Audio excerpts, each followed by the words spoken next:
et votre télé. C'est la télévision du vivre ensemble, votre chaîne de proximité, 24 heures sur 24.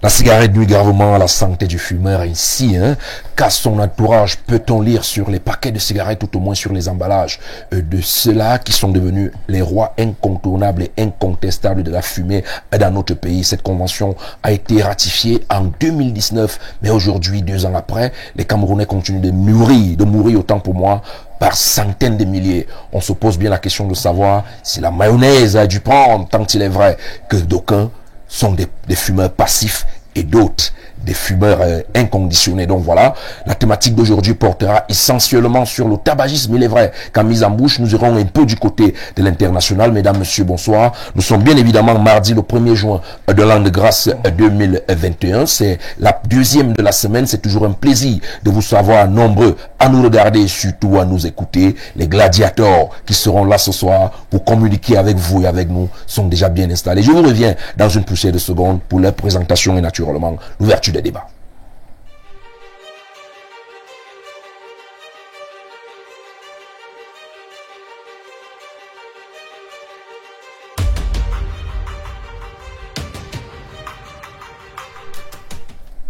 Je ne le dirai jamais assez, lorsque je suis avec un ou deux confrères sur le plateau, je me sens un peu mieux que d'habitude, parce que parfois il y a des panélistes qui sont comme des fauves, de par la pertinence de leurs arguments et même de leurs analyses. Aujourd'hui donc, j'aurai 2 confrères qui vont m'accompagner. Tout d'abord, il y a un qui arbore tout au moins une casquette qui n'était pas la sienne il y a de cela quelques jours. On parle du mercato hivernal dans le monde du journalisme au Cameroun.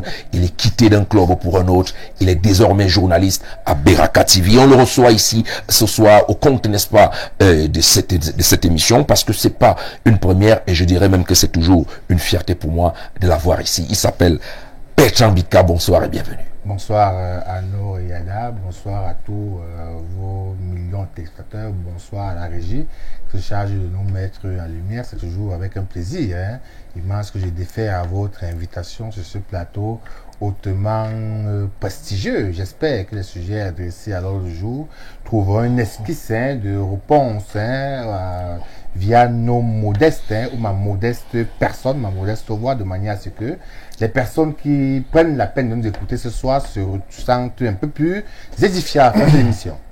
Il faut dire ici que vous avez une nouvelle casquette, je le disais tantôt. Cela prouve quand même que le travail que vous abattez au quotidien est un travail qui n'entre pas dans les oreilles des sourds, au grand plaisir de ceux qui vous écoutent au quotidien et qui nous écoutent également. Je parlais des 2 confrères. Il y a un autre qui est là. C'est, je pense, bien la 2e fois pour nous de l'accueillir ici au grand soir. Au grand plaisir, autant pour moi que des téléspectateurs. C'est toujours une fierté, puisqu'ici, loin de la casquette de journaliste, il est également chef desk international ici même à Info Télévision, de par la qualité des émissions qu'il présente, vous tranquille, de par le décryptage, l'étayage de l'analyse en ce qui concerne justement l'actualité internationale. Il est là ce soir.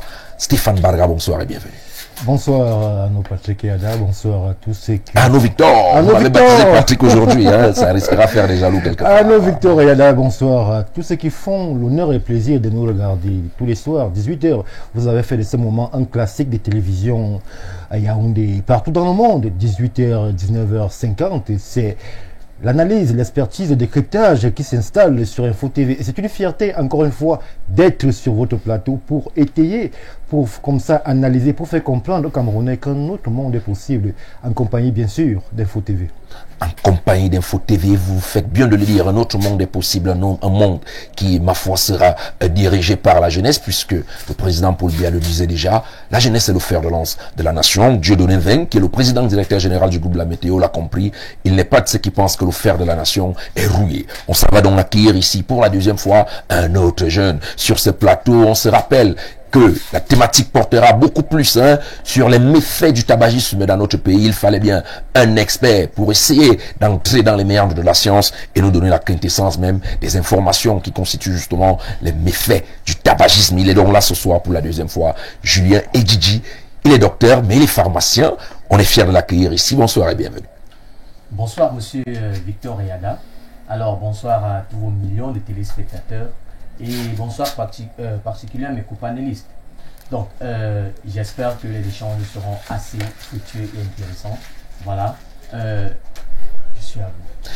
Vous êtes là et nous sommes fiers de vous avoir puisque nous représentons simplement les téléspectateurs qui sont nombreux à nous écrire. Il y a justement un téléspectateur assez têtu qui attend juste 18 heures pour commencer à nous appeler. Ça ne fait pas gentil, ça va nous distraire et c'est pas bien.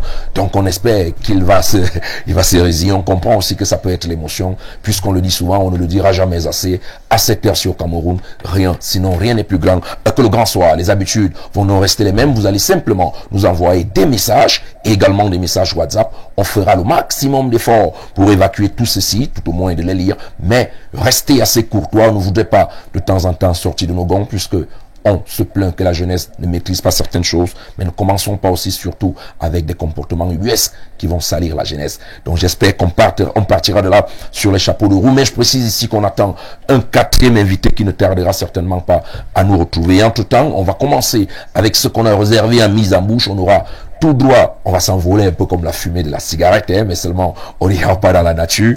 On ira simplement du côté de la Côte d'Ivoire où le Front Populaire International ivoirien, je voulais dire, le FPI, le parti de Laurent Gbagbo, Bertrand Bika, par son secrétaire, a annoncé que justement, le 17 juin prochain, il va fouler ses pieds en Côte d'Ivoire. Il s'agit de Laurent Gbagbo qui a eu 76 ans, parce que c'était son anniversaire. Voilà, vous avez également suivi cette actualité de prime abord. Qu'est-ce que vous avez ressenti lorsque vous avez su que Gbagbo, d'ici là pratiquement 2 semaines, ira du côté de la Côte d'Ivoire, son pays natal? Ouais, comme tout panafricaniste, vous savez que j'ai beaucoup des années chez une panafricaniste, j'ai ressenti un plaisir certain, une joie certaine, une certaine fierté de savoir que Gbagbo va retourner dans son pays, parce que ce n'est que justice.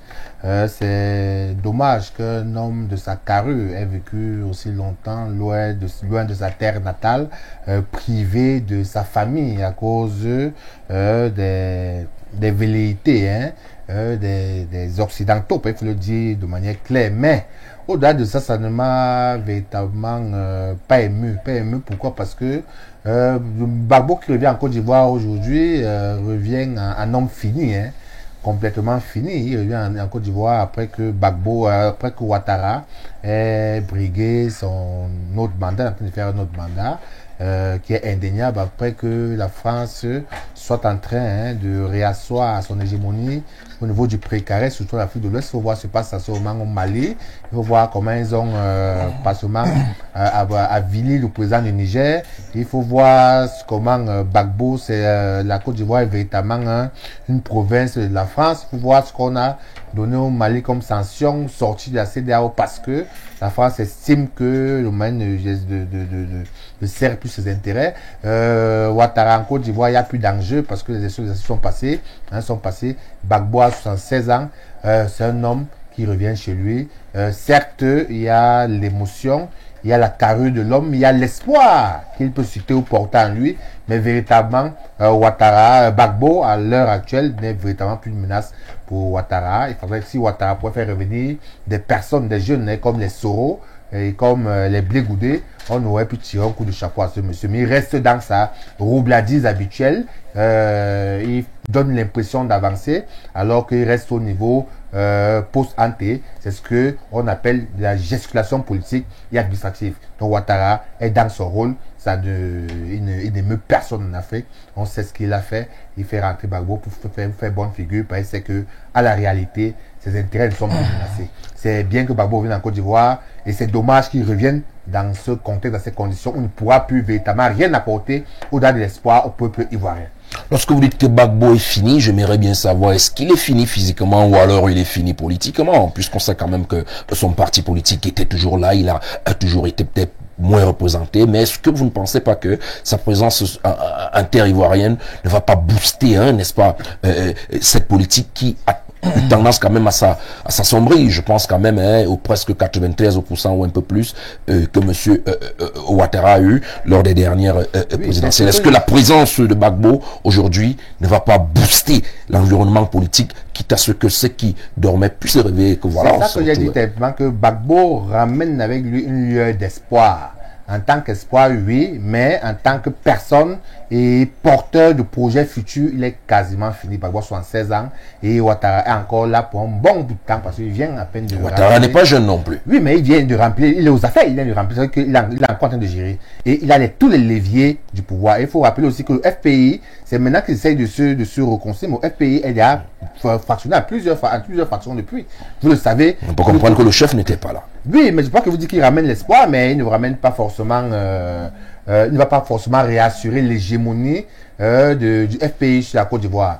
Pour que la Côte d'Ivoire essaye d'entrevoir un véritable changement, il faudrait que les jeunes reviennent et qu'ils puissent impulser une nouvelle dynamique. Et les jeunes qui sont en Côte d'Ivoire aujourd'hui, qui pouvaient véritablement porter le flambeau tête haute et se projeter même dans 5, 6 ans, 7 ans, 8 ans, c'est véritablement Guillaume Soro et Boudé. Donc, il fallait que si ces gars revenaient dans le jeu politique au niveau de la Côte d'Ivoire, on aurait compris que Ouattara veut véritablement se faire bonne figure et quitter le pouvoir plus tard dans la postérité en laissant aux Ivoiriens une bonne image. Mais c'est pas le cas parce qu'on voit bien ce qui se passe. Il a encore de jouer son rôle de roubladise et de filouterie vis-à-vis de tout le peuple ivoirien, peuple africain et du monde entier en général. Merci. Stéphane Barga, le retour annoncé de Laurent Gbagbo en Côte d'Ivoire n'a pas fait que des contents. Il y a également ceux qui manifestent leur mécontentement par les cris et même les grincements dedans, qui estiment qu'il serait même, malgré le fait qu'il soit libéré par la Cour pénale internationale, qu'il serait à l'origine des 3000 morts de Bouaké et de d'autres villes en Côte d'Ivoire. Aujourd'hui, au-delà de ça, il y a encore comme une épée de Damoclès 20 ans d'emprisonnement qui tourne sur sa tête, puisqu'il a été condamné par contumace, compte tenu du fait qu'on estime que c'est lui qui est à l'origine du braquage de la BCAO. Donc voilà, vous, qu'est-ce que vous pensez de ce retour quand on regarde ces deux aspects? Je pense que dans les vies politiques, il faut raison garder. Parce que la vie politique contemporaine est pleine d'enseignements et elle est pleine d'histoire. Nelson Mandela, il a fait combien de temps en prison? Beaucoup d'années, 27 On dit ans. 24 ans. Il est sorti à quel âge? Mais à sa sortie, il a été candidat à l'élection présidentielle, il a été président. Il faut faire attention à enterrer les animaux ou les hommes politiques d'une certaine stature, du fait de considérations passagères. Parce qu'à l'heure actuelle, où je vous parle, M. Victor Yada, le séjour de Laurent Gbagbo à la CPI apparaît comme un lointain souvenir. Ce n'est pas nous qui le disons, mais lorsqu'on observe le dispositif qui est mis en place par le régime Ouattara pour justement le retour de Laurent Gbagbo, l'on se rend compte du poids ou alors de l'emprise qui est encore celle de Laurent Gbagbo sur le marigot politique ivoirien. Il faut faire attention. Les situations d'hier ne sont pas celles d'aujourd'hui. J'espère que je n'ai pas dit que tu as plus d'emprise. Je vous en prie, Commençons doucement. Non, parce que vous êtes... Non, Bertrand, vous allez laisser qu'il développe. Il n'a même pas encore dit bonsoir. Vous l'avez déjà arrêté. Oui, mais parce que... Allez-y, Stéphane. Je permets que Bertrand m'interrompe. C'est en famille. Non, il n'y a pas la famille ici sur le plateau. On est là pour Je n'aurais pas permis, monsieur Victor Yada. On ne se fait pas forcément des bisous sur le plateau. On défend chacun son point. Pour revenir point. sur mes propos et être un peu plus sérieux, je pense qu'il y a un avant Gbagbo et un après Gbagbo.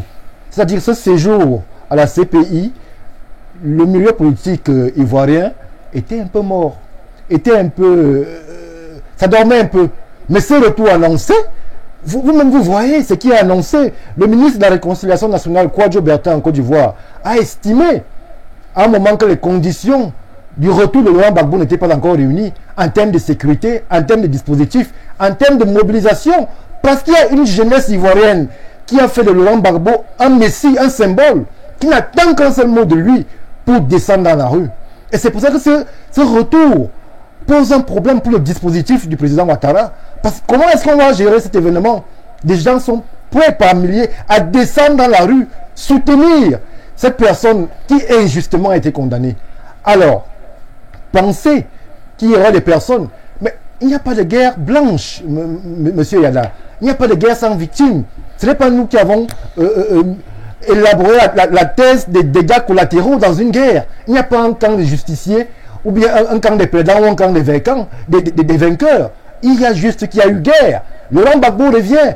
Et aujourd'hui, il faut faire attention. Il a encore un rôle majeur à jouer. La branche du FPI qui a fait scission du FPI originel, celle de Pascal Affinguessan, l'ex-premier ministre. Mais qu'est-ce qu'elle vaut sur le l'échiquier politique ivoirien? Elle ne vaut pas grand-chose. On sait que ce sont des courtisans du système Ouattara. Alors, lorsqu'on émet une opinion ou alors une analyse, ayons en main toutes les cartes pour pouvoir lire le marigot politique ivoirien. Ne faisons pas dans la passion, dans l'émotion. N'entrons pas dans ce populisme qui voudrait faire de Laurent Gbagbo un sauveur de Ouattara, un pion. Mettons en place deux poids lourds de la scène politique ivoirienne et comparons les carrures. Laurent Gbagbo a cette capacité de mobilisation qui manque aujourd'hui sur la scène politique ivoirienne. Il a ce leadership-là qui lui permet de mobiliser en un temps record toute la jeunesse de Côte d'Ivoire. Il ne faut pas se tromper. Son leadership est resté, il est entretenu. Charles Blé Goudé, par exemple, il peut jouer les lieutenants. Laurent Gbagbo n'a plus besoin de se déployer sur le terrain. Il a juste besoin de communiquer par ses lieutenants. Et la messe est dite. Est-ce qu'on ne peut pas penser qu'il peut quand même venir pour un dernier mandat? Bien sûr. Il en a toutes les aptitudes, il en a toutes les capacités. Et c'est ça le problème que pose ce retour. Parce que on sait très bien, l'appareil Ouattara est installé au point de vue sécuritaire, au point de vue économique, au point de vue social. Mais quand une personnalité de la stature, de la carrière de Laurent Gbagbo revient, forcément il y aura les étincelles. C'est un retour qui ne peut pas passer inaperçu. C'est un retour qui va poser problème. N'ayons pas peur de le dire. Parce qu'on va estimer, s'il y a une élection, celles qui vont suivre, vous allez voir le rééquilibrage en termes de pourcentage, que peut-être ce soit au niveau des députés, des mairies, des communes, et même à l'élection présidentielle. Parce que c'est de ça qu'il s'agit. Il s'agit de rétablir le pouvoir en Côte d'Ivoire. Donc faisons attention. Le retour de Laurent Gbagbo, c'est un événement majeur sur la scène politique ivoirienne. Il ne saurait être fait en catimini ou alors penser que le lion de Koudougou est fini. D'accord, le lion de Koudougou n'est certainement pas fini puisqu'on l'a vu très en forme avec même un très large sourire. Donc il est désormais il a désormais à sa possession ses passeports qui permettent qu'il aille où il vient. C'est différent de ce qui s'est passé la première fois où il était assigné à résidence. Avec vous, Julien et Didi, j'aimerais quand même voir un autre aspect. On parle depuis lors en Côte d'Ivoire de la réconciliation nationale et beaucoup estimaient que le retour de Gbagbo peut être justement une pierre à l'édifice de la construction de cette réconciliation nationale. On voit quand même le jeu d'un Henri Konan Bédié avant, pendant et après l'élection présidentielle dernière qui tout au moins montre qu'il a tendu la main à un certain Ouattara. Est-ce qu'on peut penser que ce retour peut justement être le début véritable de la réconciliation nationale tant qu'espéré par le peuple ivoirien? Ok, monsieur Victor Eyada, merci pour la question. J'ai envie de dire que mon ressenti quant au retour de Laurent Gbagbo, il est divisé en deux. Premièrement, je suis assez craintif. Je suis craintif pourquoi? Parce que, comme mon copanéliste l'a dit, Laurent Gbagbo c'est un lion. C'est un éléphant sur l'échiquier politique ivoirien. Laurent Gbagbo a dirigé la Côte d'Ivoire pendant pratiquement 10 ans. Ça veut dire qu'il y a une masse critique de militants et de partisans. Laurent Gbagbo rentre en Côte d'Ivoire. Qu'est-ce qu'on en sait de ce qu'est les militants? Parce que vous savez, la crise post-électorale qui est arrivée en 2010, après les élections, en réalité, j'ai envie de dire que c'était dû à une question de mentalité des partisans. Ils n'étaient pas prêts. Ils n'étaient pas prêts au changement. Et qu'est-ce qui vous fait croire que le retour de Laurent Gbagbo cette fois-ci ne sera juste pas la continuité de ce qui est arrivé? C'est-à-dire que les militants ne seront toujours pas prêts et après on pourra se songer dans une autre guerre, qui est la deuxième partie par exemple. Donc du coup je suis craintif. J'ai peur de ce qui peut suivre. Voilà. Donc vous pensez que ce retour peut être plutôt incitatif à une autre guerre? Oui, c'est possible, c'est possible. Parce que Laurent Gbagbo étant là, Alassane Ouattara a encore 4 ans, environ 4 ans, pour son mandat qui s'écoule jusqu'en 2025. 4 ans. Ce sera comme si on a des braises au feu en fait. 4 ans, tout peut arriver. Donc je suis assez craintif quant à ça. Mais d'un autre côté, j'ai envie de dire que je suis assez content, je suis fier, parce que je pense que la démocratie en Afrique est en train d'avancer, et que c'est un gros pas.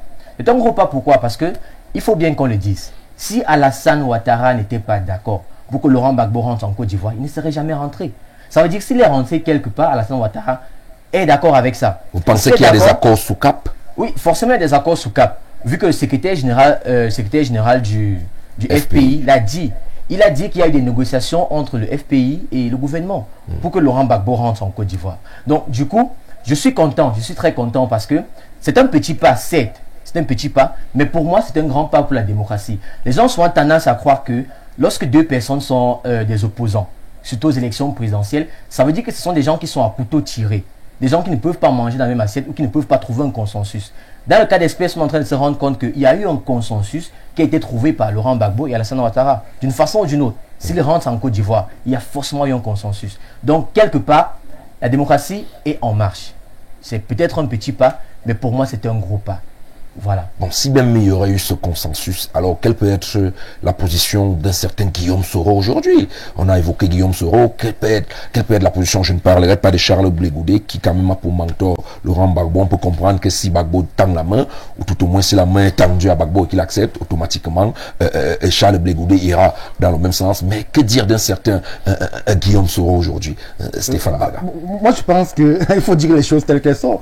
Guillaume Soro, en ce moment, est exclu du game. Exactement. Il est exclu, il ne représente rien. Le problème de Guillaume Soro, c'est que c'est un monsieur qui ne sera jamais, tout au long de son parcours politique, parvenu à se définir clairement. Guillaume Soro a travaillé sur Gbagbo, il a travaillé sur Alassane Ouattara, il a l'image pas d'un traître. Donc finalement, il est comme un tiède, comme la Bible dit, on vomit les tièdes. Il est ni chaud ni froid. Il a cette image-là d'être très attiré par les oripeaux du pouvoir, par le clinquant du pouvoir. On a toujours l'impression qu'il est prêt à se vendre. La capacité qu'il avait, ce chantage qu'il pouvait faire, du fait de la rébellion qu'il entretenait au nord de la Côte d'Ivoire, il a perdu cette mainmise. Il a perdu cette capacité à mobiliser ces rebelles-là qui pouvaient... Parce qu'on se souvient de Guillaume Soro.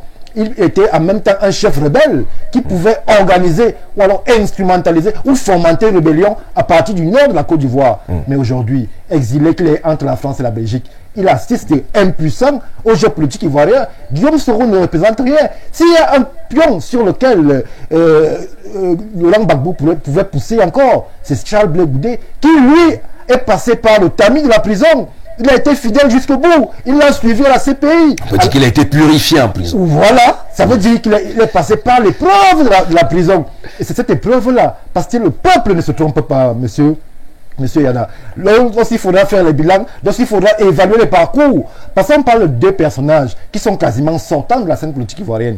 Parce que, vu l'âge, Laurent Gbagbo, Alassane Ouattara, ils ne sont pas nés d'hier. Ils sont là depuis. Mais maintenant, en Côte d'Ivoire, je pense que ceux qui décident de l'avenir politique, ou alors ceux qui ont en main les cartes politiciennes ivoiriennes, ils pensent à l'avenir. Et lorsqu'il faudra évaluer les parcours, qui peut faire quoi? Qui est capable d'assumer X ou Y relation?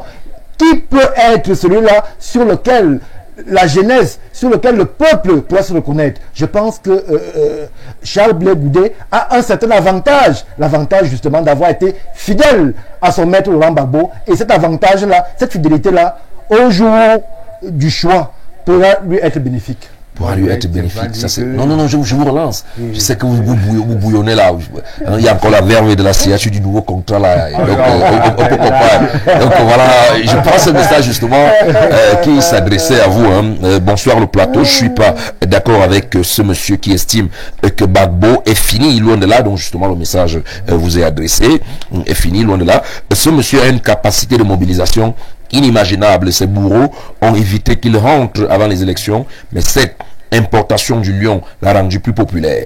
Mais aussi, qu'est-ce que la loi prévoit pour une personne qui a été détenue à tort pendant des années? Akiko Aline nous écrit depuis Bastos. Voilà, maintenant, vous pouvez rebondir. Donc, je vais déjà dire à Akiko Aline que dans les propos liminaires, j'ai été assez clair. J'ai dit Gbagbo est porteur de beaucoup d'espoir. à travers la présence de Gbagbo à Côte d'Ivoire, ça peut démêler beaucoup de nœuds et susciter un certain intérêt. Gbagbo, en tant que personne, je le dis, j'affirme, le réseau péremptoire, en tant que personne, 76 ans, et Ouattara qui est encore là pour minimum 4 ans, avec tous les leviers du pouvoir autour de lui, je vois mal Gbagbo revenir au pouvoir en Côte d'Ivoire, même si c'est possible, on dit jamais, jamais possible à 80 ans. Je vois ça très mal. Je vois pratiquement ça impossible. Vous pensez que, puisqu'on évoque quelques accords sous cap, d'après Stéphane qui estime que s'il rentre aujourd'hui, ça veut dire quand même que le président actuel Ado a accepté. Est-ce qu'on peut voir dans ces accords, tu rentres en Côte d'Ivoire, on laisse la liesse populaire et autres, mais politiquement parlant, tu fais ce qu'on appelle un suicide, c'est-à-dire un suicide politique, on te sent quoi, on ne veut pas te sentir. Est-ce qu'on peut penser à ça? Je pense même que c'est là, si jamais il y a eu accord, c'est plus probable que ce soit un accord qui va dans ce sens-là. Tu reviens en Côte d'Ivoire et tu restes... Tu rabats ton caquet. Parce que ce monsieur n'est pas revenu en Côte d'Ivoire de lui, même s'il est revenu, il a complètement raison. Il y a forcément eu un désaccord qui sont passés parce que vous avez souvenance que ça fait quand même un moment que Gbagbo a été acquitté et depuis il ne revenait pas en Côte d'Ivoire. On ne remettait même pas son passeport. Ça veut dire que Ouattara aussi prenait le temps tout de même d'arrondir les angles de manière à ce que Gbagbo ne soit pas... C'est là que j'ai quand même envie de vous poser une question entre le président Ouattara et la Cour pénale internationale. Finalement, qui est l'homme fort? Est-ce que le président Ouattara est le juge? C'est pas Ouattara qui a acquitté, c'est pas lui qui a acquitté. Et pour je dis que depuis que Gbagbo a été acquitté tout de même, il n'a pas eu son passeport immédiatement. Ça veut dire que... C'est la Cour pénale internationale qui retenait son passeport. C'est pas Ouattara. Non, c'est... Parce que Ouattara l'attend quand même avec une condamnation de 20 ans encore. Dans ce pan, on peut comprendre. Non, je pense que Gbagbo ne fera pas la prison en Côte d'Ivoire. Ça, rassurez-vous. C'est une épée Damoclès qui est au-dessus de sa tête, justement, pour qu'il respecte les accords qu'ils auraient passés ensemble de manière à ce qu'il reste calme. Mais je voulais rebondir, c'est ça qui me tenait à cœur, sur la mort probable de Blé Goudé. Je vais dire que... Guillaume Soro, autant pour moi. Mort politique. Mort politique, bien sûr. Bien sûr, mort politique de Guillaume Soro. Je vais dire que ce n'est pas parce que Guillaume Soro est aujourd'hui en difficulté. Il n'est pas en accord de sainteté avec le régime d'Abidjan qu'il serait mort. La preuve, c'est que jusqu'à récemment encore, on voyait comment ses partisans sont pourchassés dans les rues d'Abidjan, dans les tribunaux à Abidjan. Guillaume Soro jouit toujours aussi, au niveau de la Côte d'Ivoire, d'une certaine base certaine qui soutient sa personne. Sa personne ne peut le discuter. Au-delà de ça aussi, parler de manière péremptoire pour dire que Guillaume Soro ne peut pas revenir chez les politiques, c'est mal connaître ces colons, ces gens qui ont impérialisé l'Afrique. C'est des personnes que, à un moment, quand tu sers leurs intérêts, ils te ramènent aisément au devant de la scène. On a vu comment on a failli utiliser Bozizé du côté de la santé. Voilà. C'est pour dire que Guillaume Soro reste un élément saillant dans le processus de paix en Côte d'Ivoire. Ouattara gagnerait plutôt à faire revenir les jeunes comme les Guillaume Soro, les Gbagbo s'asseoir autour d'une table. Même si Guillaume Soro a tout été quand même de tiède, Guillaume Soro a tout démontré quand même ma suffisance, qu'il a quand même une certaine baraka, parce que jeune de son état, pouvoir avoir gravi ce genre d'échéance en Côte d'Ivoire, ça prouve quand même qu'il a de la matière, c'est quelqu'un qu'on peut utiliser à tout moment, en bien comme en mal. Ouattara devrait pouvoir ramener ses fils de la Côte d'Ivoire autour d'une table en Côte d'Ivoire pour qu'ils essayent de regarder dans la bonne direction. Dire que Guillaume Soro est fini, est mort, j'estime que c'est mal connaître l'homme, Guillaume Soro, et c'est mal connaître les colons qui sont en train d'avilir l'Afrique. D'accord. En une seconde, chacun va rebondir. Je commence par le docteur. Oui. En une seconde, ce que j'ai envie de dire, c'est que Guillaume Soro, ses partisans, en réalité, sont, ils sont comme des hybrides. Ce sont des gens à la base qui étaient les partisans de Laurent Gbagbo. Après, il y en a eu quelques-uns qui étaient les partisans d'Alassane Ouattara. Donc, en fait, j'ai envie de dire qu'il n'a pas de partisans propres, c'est-à-dire des gens qui se définissent comme être des pro-Guillaume Soro. C'est ce que j'ai envie de dire. Et de toutes les façons, Laurent Gbagbo est en train de rentrer en Côte d'Ivoire. Dans les mois qui suivent, dans les jours qui suivent. Dans 2 semaines, les mois. Oui, ça que dit. On parle du 17 juin prochain. Oui, nous sommes le 1er, donc dans 16 jours. Oui, il rentre en Côte d'Ivoire. Donc, dans les jours qui suivent, dans les mois qui suivent, son retour en Côte d'Ivoire, nous allons voir ce qu'il advient de... Bien sûr, on verra. De ce qui est politique. Bien sûr. Mais Guillaume Soro, je partage un peu l'avis de mon confrère. Il est, pas qu'il est fini, pas qu'il est mort, mais... Je pense qu'il pèsera moins. Il pèsera moins ce qui est politique. Stéphane Barga. Moi, je pense que il faut connaître un peu les politiciens pour s'avancer dans un certain nombre de projections. Le marigot politique ivoirien, il est clair. Les cartes sont claires. Il n'y a pas de surprise là-bas. Actuellement, Guillaume Soro, son personnage, son potentiel, il est au point mort. Guillaume Soro a travaillé sur Laurent Gbagbo, il a travaillé sur Alassane Ouattara. Quand on a estimé que la menace qu'il faisait peser, parce qu'il faut bien le dire, ceux qui ont suivi son parcours a été similaire à celui d'Ahmed Bakayoko.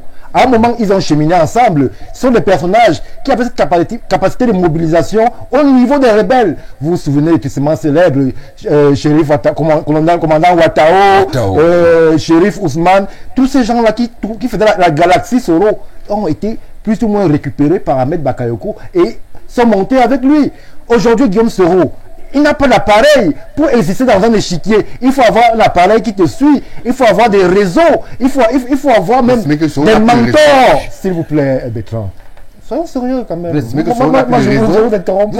Soro n'a plus de réseau. Il n'a pas cette capacité de mobilisation qu'aurait un Charles Blé Goudé, par exemple, pour exister sur l'échiquier politique ivoirien. Parce que c'est de ça qu'il s'agit. Guillaume Soro apparaît auprès de l'opinion publique ivoirienne comme un traître. Il ne faut pas avoir peur de le dire. Il a servi tous ses mentors. Il n'a jamais rechigné à aller à la soupe. Si on parle d'aujourd'hui de Charles Blé Goudé comme un potentiel successeur aux deux mastodontes que sont Alassane Ouattara et Laurent Gbagbo, c'est parce qu'il a un parcours.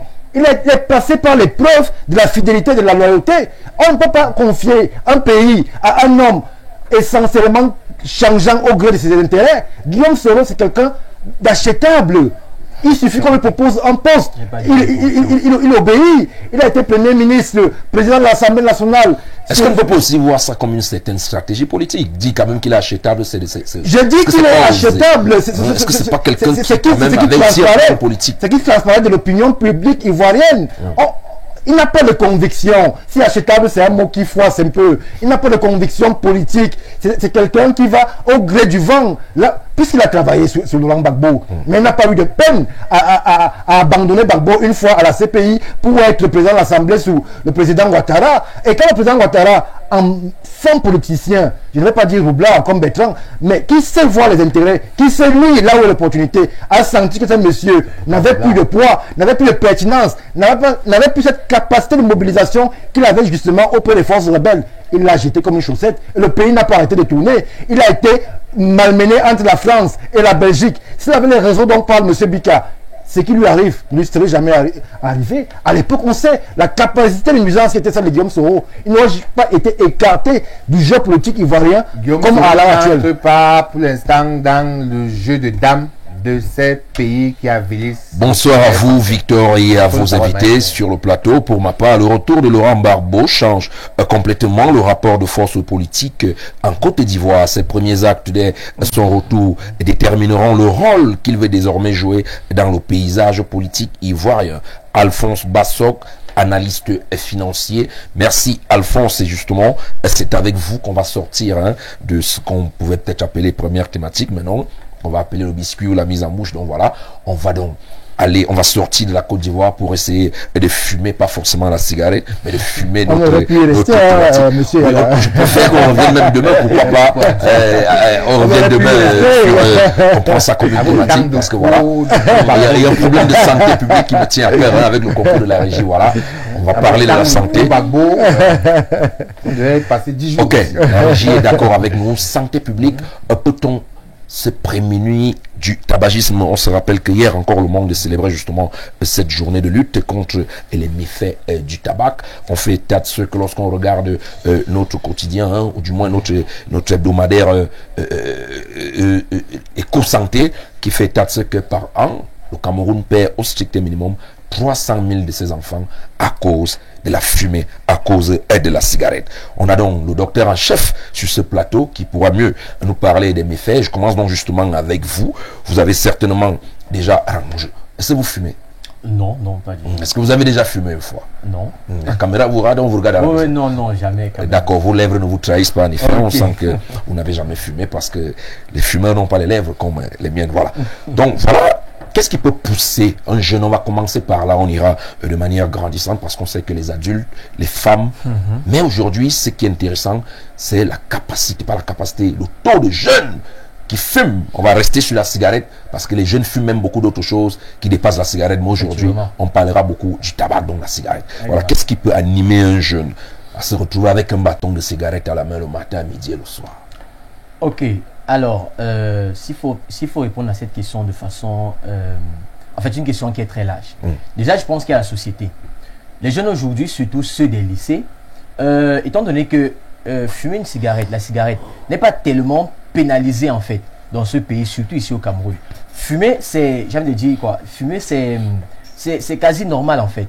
Donc un enfant de 14 ans, de 15 ans, qui voit son camarade fumer, pour lui ça ne pose pas de problème, il peut fumer. Donc c'est la société d'abord, premièrement. C'est le fait qu'on ne pénalise pas assez les fumeurs de cigarettes. Premièrement, c'est ça. Et puis j'ai envie de dire qu'il y a aussi l'environnement dans lequel l'enfant vit.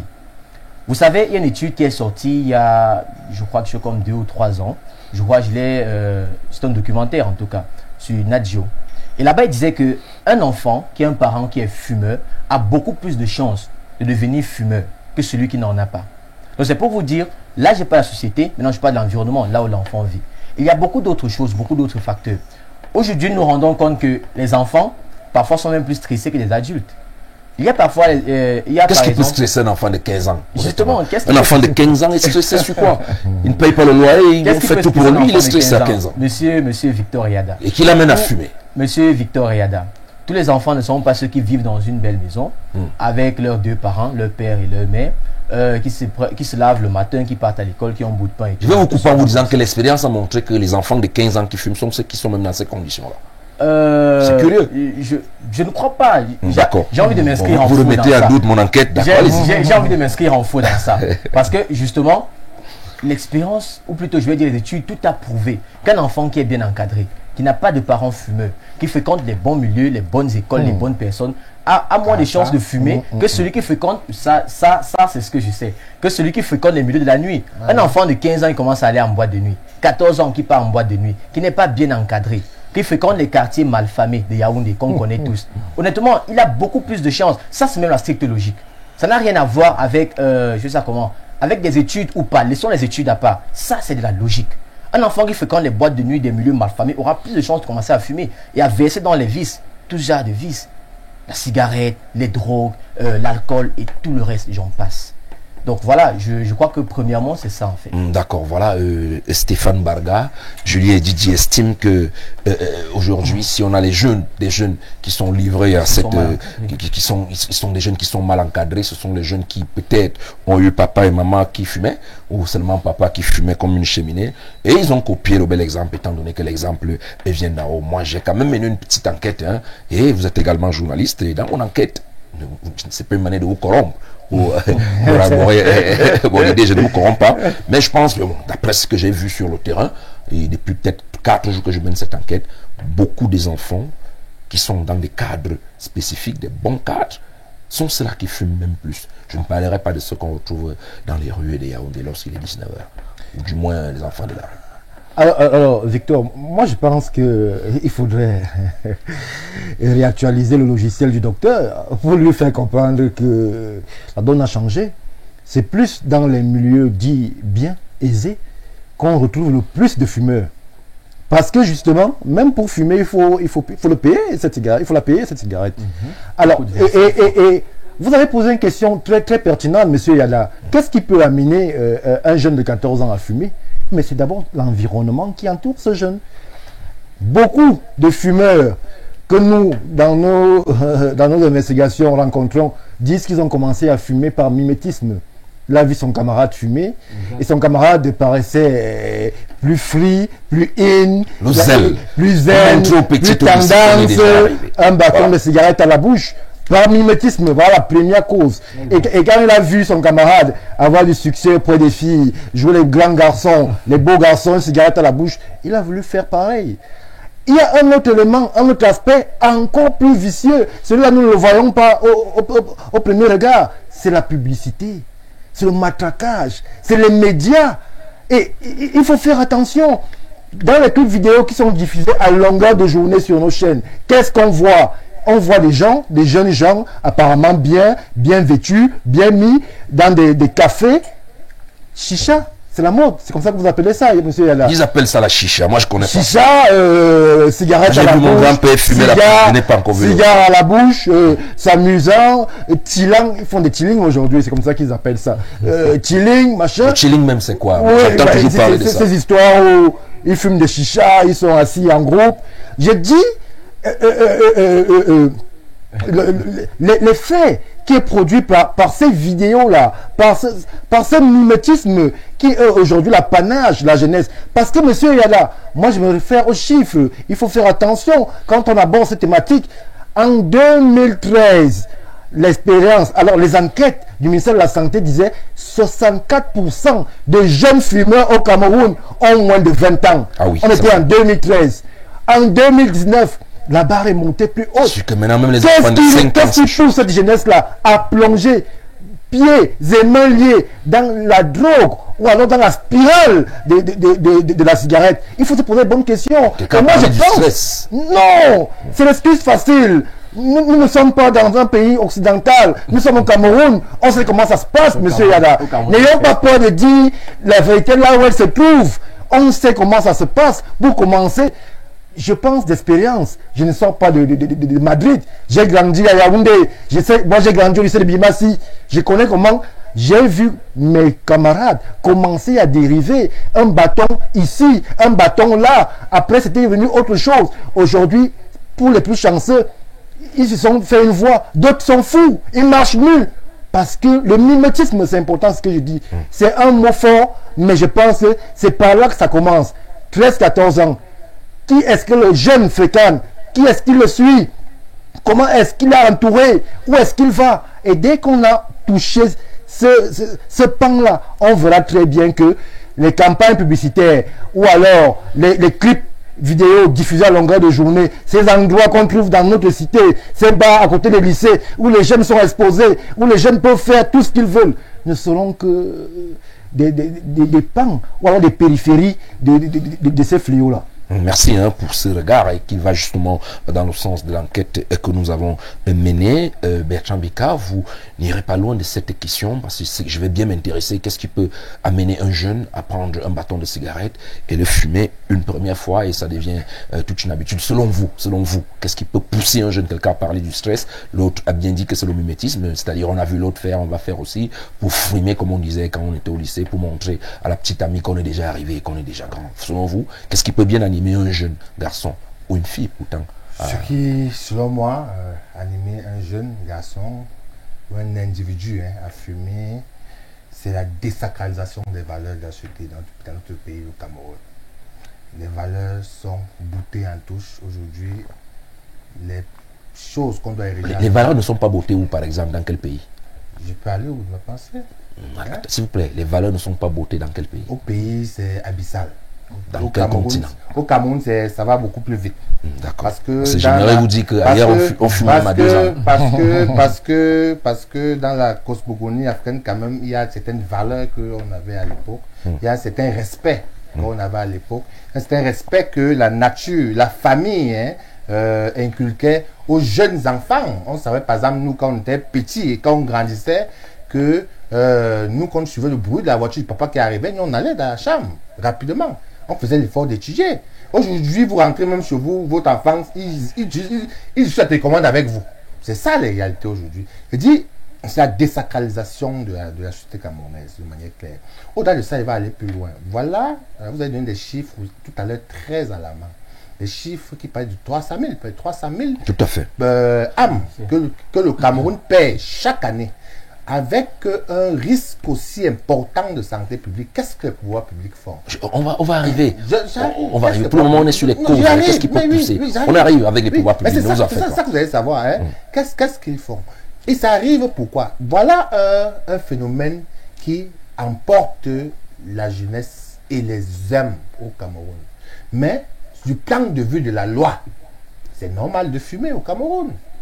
On n'a pas pris. Il n'y a plus de loi anti-tabac. Il n'y a pas de tabac. C'est normal de fumer au Cameroun. Même si du plan de vue de la morale, c'est proscrit, c'est abject parce qu'on voit que ça fait perdre des âmes. Là, c'est normal. La question qu'il faut se poser, la vraie question qu'il faut se poser pour comprendre ça.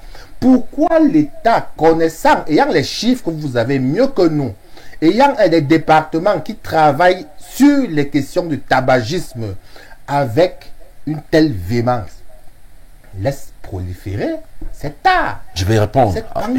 C'est vrai que ma position... Quand on va arriver... J'arrive. J'admets que ma position ici n'est pas de répondre, mais je vous relance en disant qu'il y a une économie du tabac. Voilà, vous avez donc répondu. Il y a donc une économie du tabac, hein, une économie du tabac qui, à la réalité, ne profite pas toujours aux personnes qui fument. Celui qui donne ses 25-50 pour fumer, par mimétisme, par son environnement, parce qu'il est stressé, tout ce qu'on peut trouver là, il ne connaît même pas ce qu'il fait, puisqu'il est l'enfant de 16 ans, c'est l'environnement sur lequel il consort. Mais est-ce qu'il ne trouve pas satisfaction tout au moins? Non, ça c'est éphémère, c'est une drogue, c'est éphémère, c'est clair qu'on a l'impression d'être bien, après on n'est pas bien. Mais qu'est-ce qui se passe? Il y a maintenant des personnes autour, derrière, qui, eux, profitent de l'économie du tabac, du plus haut niveau de l'État et leurs adjuvants et leurs corollaires. Ils n'ont pas intérêt à ce que cette chose s'arrête.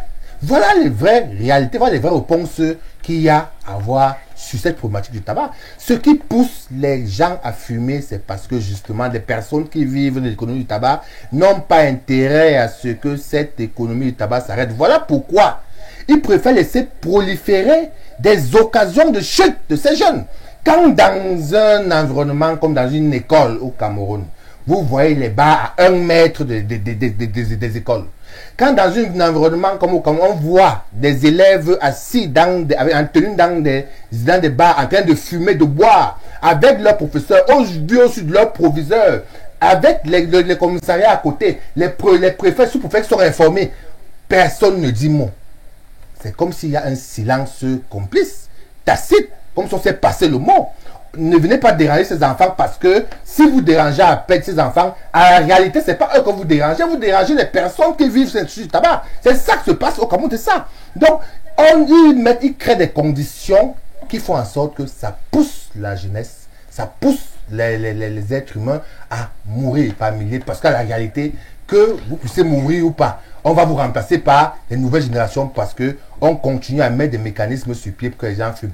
Le Cameroun a les meilleures lois. Il ne faut pas que les lycées soient des bars. On laisse les bars proliférer. Il ne faut pas qu'on vende la drogue à tel endroit. On laisse la drogue proliférer. Il ne faut pas que les snack bars, on vende de la boisson aux enfants. On laisse ça proliférer. Aujourd'hui, vous avez bien fait de dire quelque chose.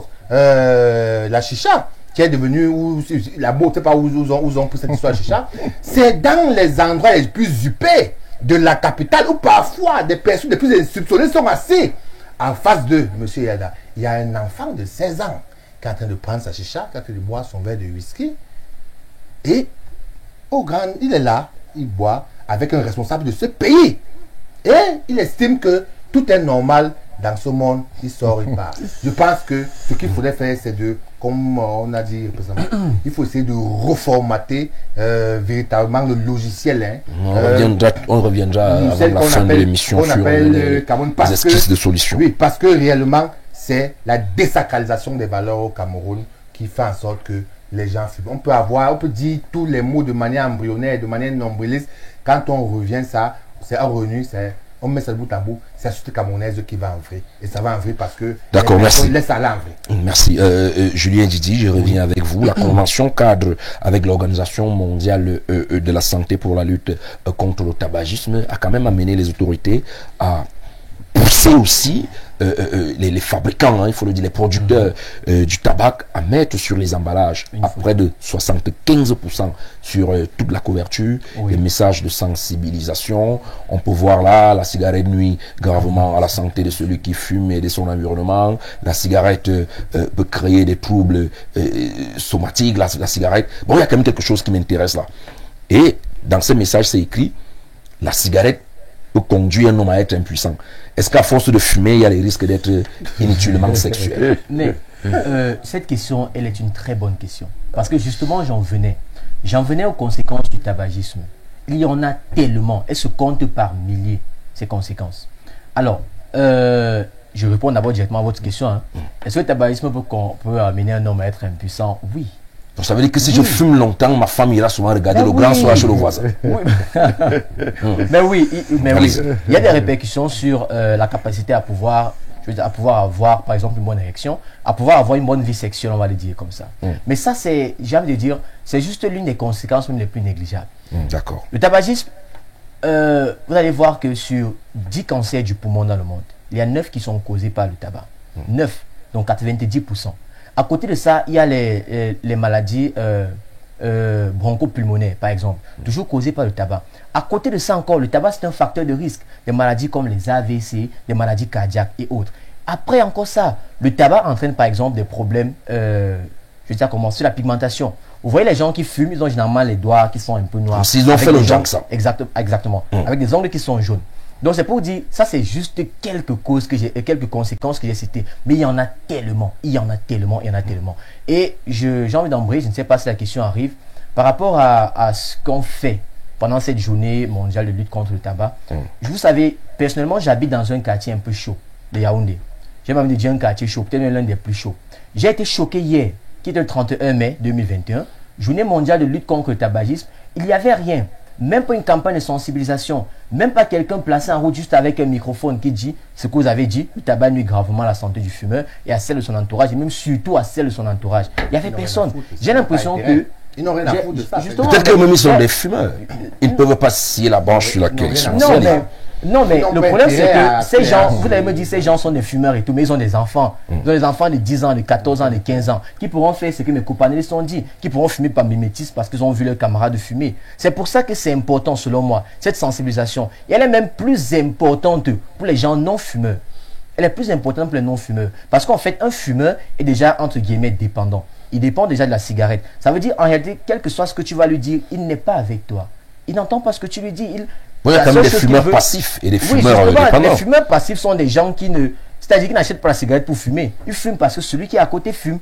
Donc c'est à eux qu'on doit dire... Non, pas forcément, puisque toujours dans notre enquête, on a pris le temps. C'était beaucoup hier. On aurait dû parler de ça hier. On a justement rencontré un monsieur qui garde... on va garder l'anonymat, qui dit... Bon, on a qualifié de fumeurs passifs qui dit ceci. Lorsque il a vu sur l'emballage de la cigarette comment on avait noirci le foie de quelqu'un et les poumons. Exact. Il a eu la chair de poule. Il a fait 2 semaines, il ne fumait pas.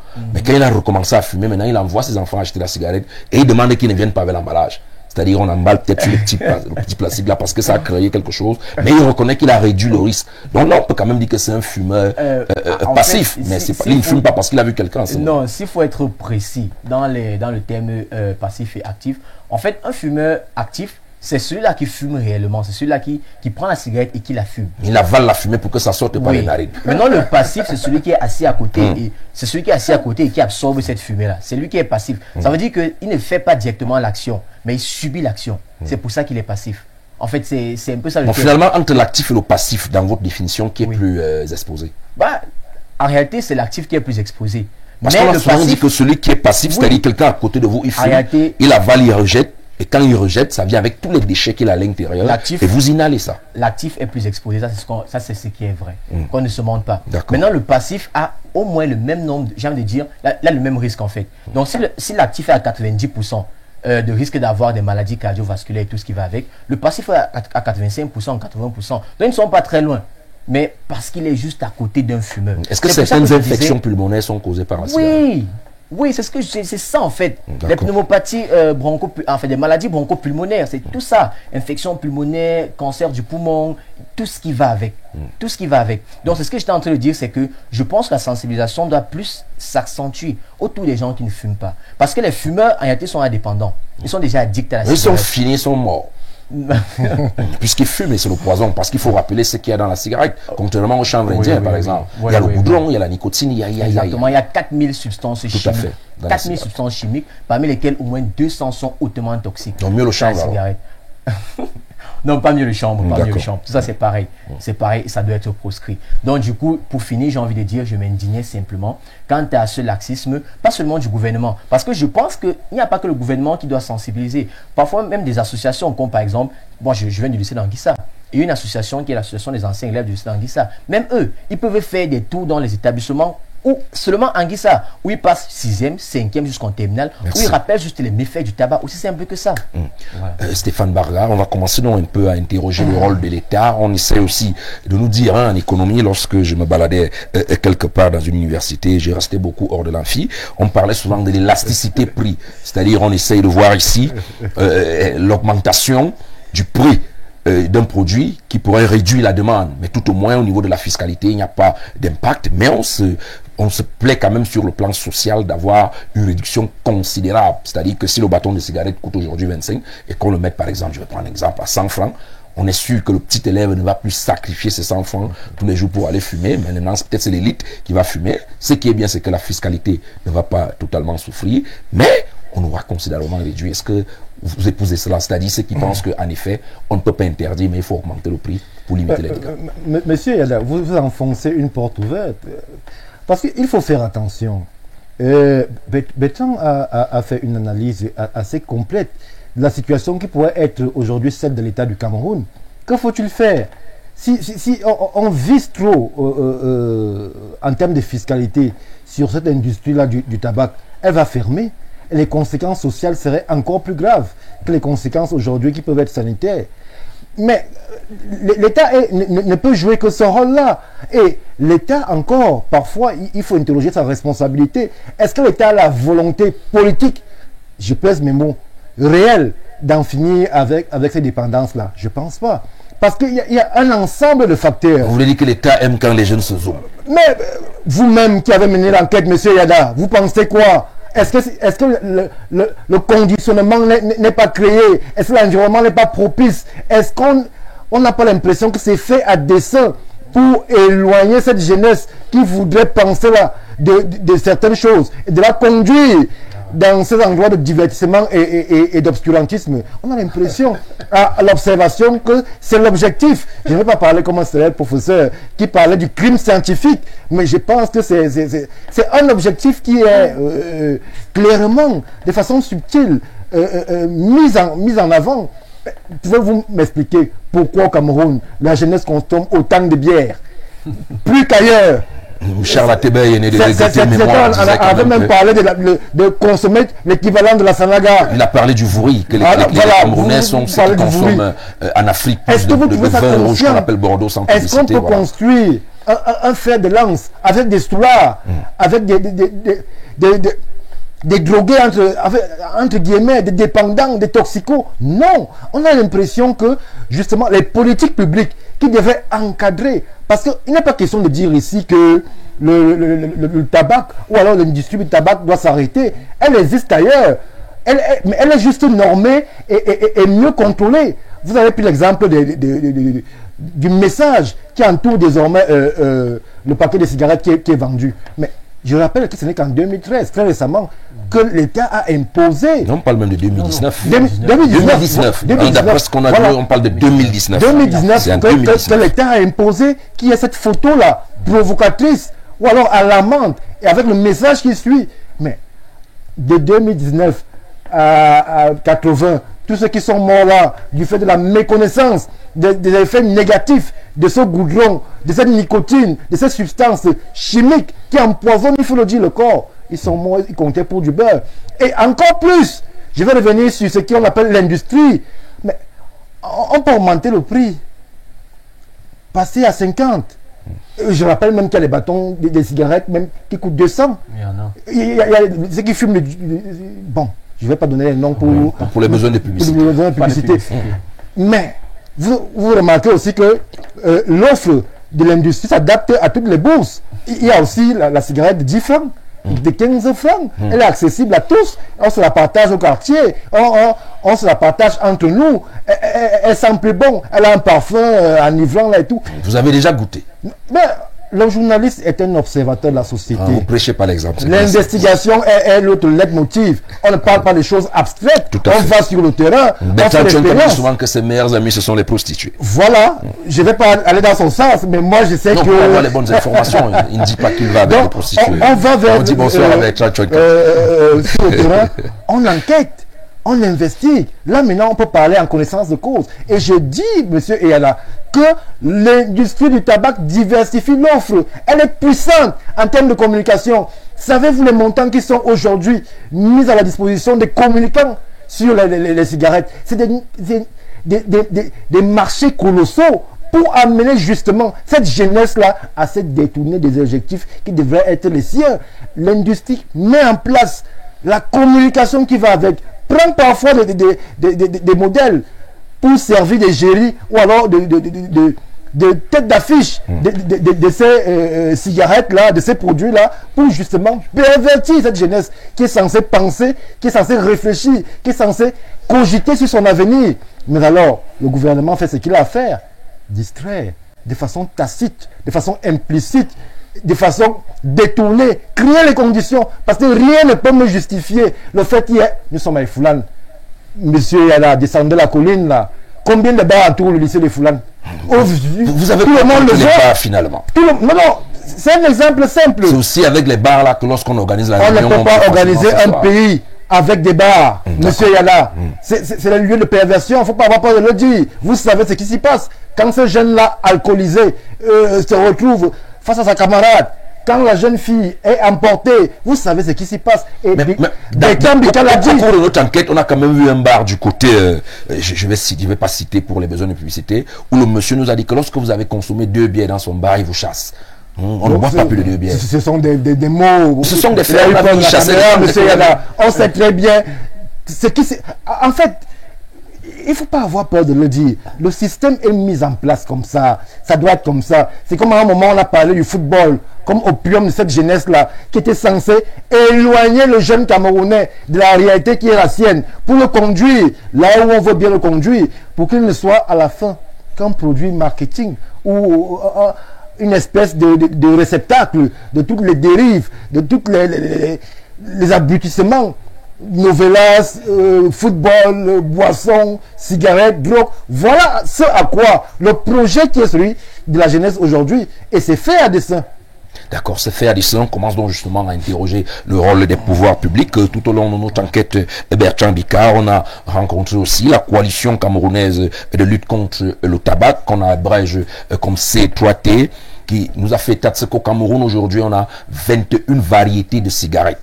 Dans les 21 variétés de cigarettes, il n'y a que 8 variétés qui respectent la loi, qui voudraient qu'on mette des messages et des images de sensibilisation. En tout temps, on ne comprend pas ce qui se passe avec les autres. Bon voilà, est-ce que vous avez quand même le sentiment que le gouvernement joue au chat et à la souris, c'est-à-dire dans ce domaine-là, c'est-à-dire il sait qu'il y a quand même un gain financier, il y a une économie, comme on le disait tantôt, mais il y a quand même la santé qui est de l'autre côté. Est-ce que le mine commerce et le mine santé sont en train de jouer au chat à la souris? L'autre dit, je voudrais qu'on arrête, l'autre dit, fumer, mais fumer doucement. C'est pas le sentiment, c'est la conviction. C'est la conviction que le gouvernement camerounais joue au chat et à la souris. Qu'ils sont restés fidèles à leur process, à leur modus operandi. C'est des personnes, je le dis souvent de manière claire, il faut le dire de manière claire. C'est des personnes qui sont pas là pour servir les intérêts des Camerounais ou du Cameroun. C'est pour ça pour servir les intérêts des officiers qui leur ont fait arriver aux affaires par embuscade. Ils sont là, ils ne servent ni l'intérêt du RDPC, ni l'intérêt... Le RDPC vient faire quoi ici? Est-ce que les fumeurs du Cameroun sont... Laissez-moi vous dire... Non, laissez le RDPC. Ils ne sont pas... Non, je dis non. Non, c'est vous qui parlez, c'est moi qui modère. Vous ne confinez pas sur le plateau.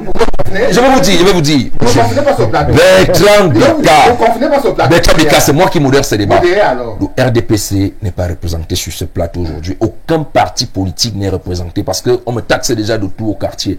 D'aucuns je suis Sardina, d'aucuns je suis Tontina, d'aucuns je suis RDP6, d'aucuns je suis MR6. Vous prononcez encore le nom d'un parti politique alors qu'il n'y a aucun représentant ici. C'est dangereux. Donc laissez le RDPC là, ils ne sont pas là aujourd'hui.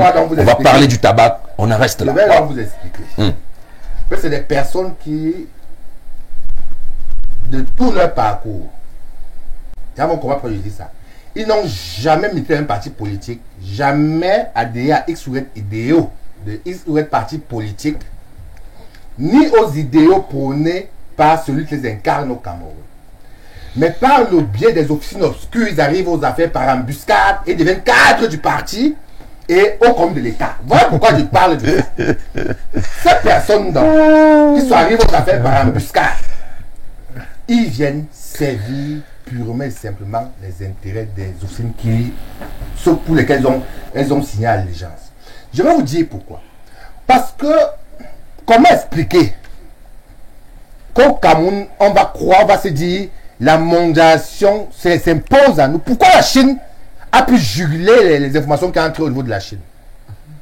Pourquoi ils ont gagné cette indépendance? Parce qu'il y avait une volonté politique. Mais clair. Pourquoi au Cameroun, ils ont savamment mis sur pied un environnement propice à la dérive de la jeunesse et de la nation entière? Parce qu'ils ne veulent pas que les jeunes atteignent un certain développement cognitif pour qu'ils arrêtent de réfléchir. Arrêtez de réfléchir pourquoi? Pour les laisser commettre le gros larcin qu'ils commettent tous les jours.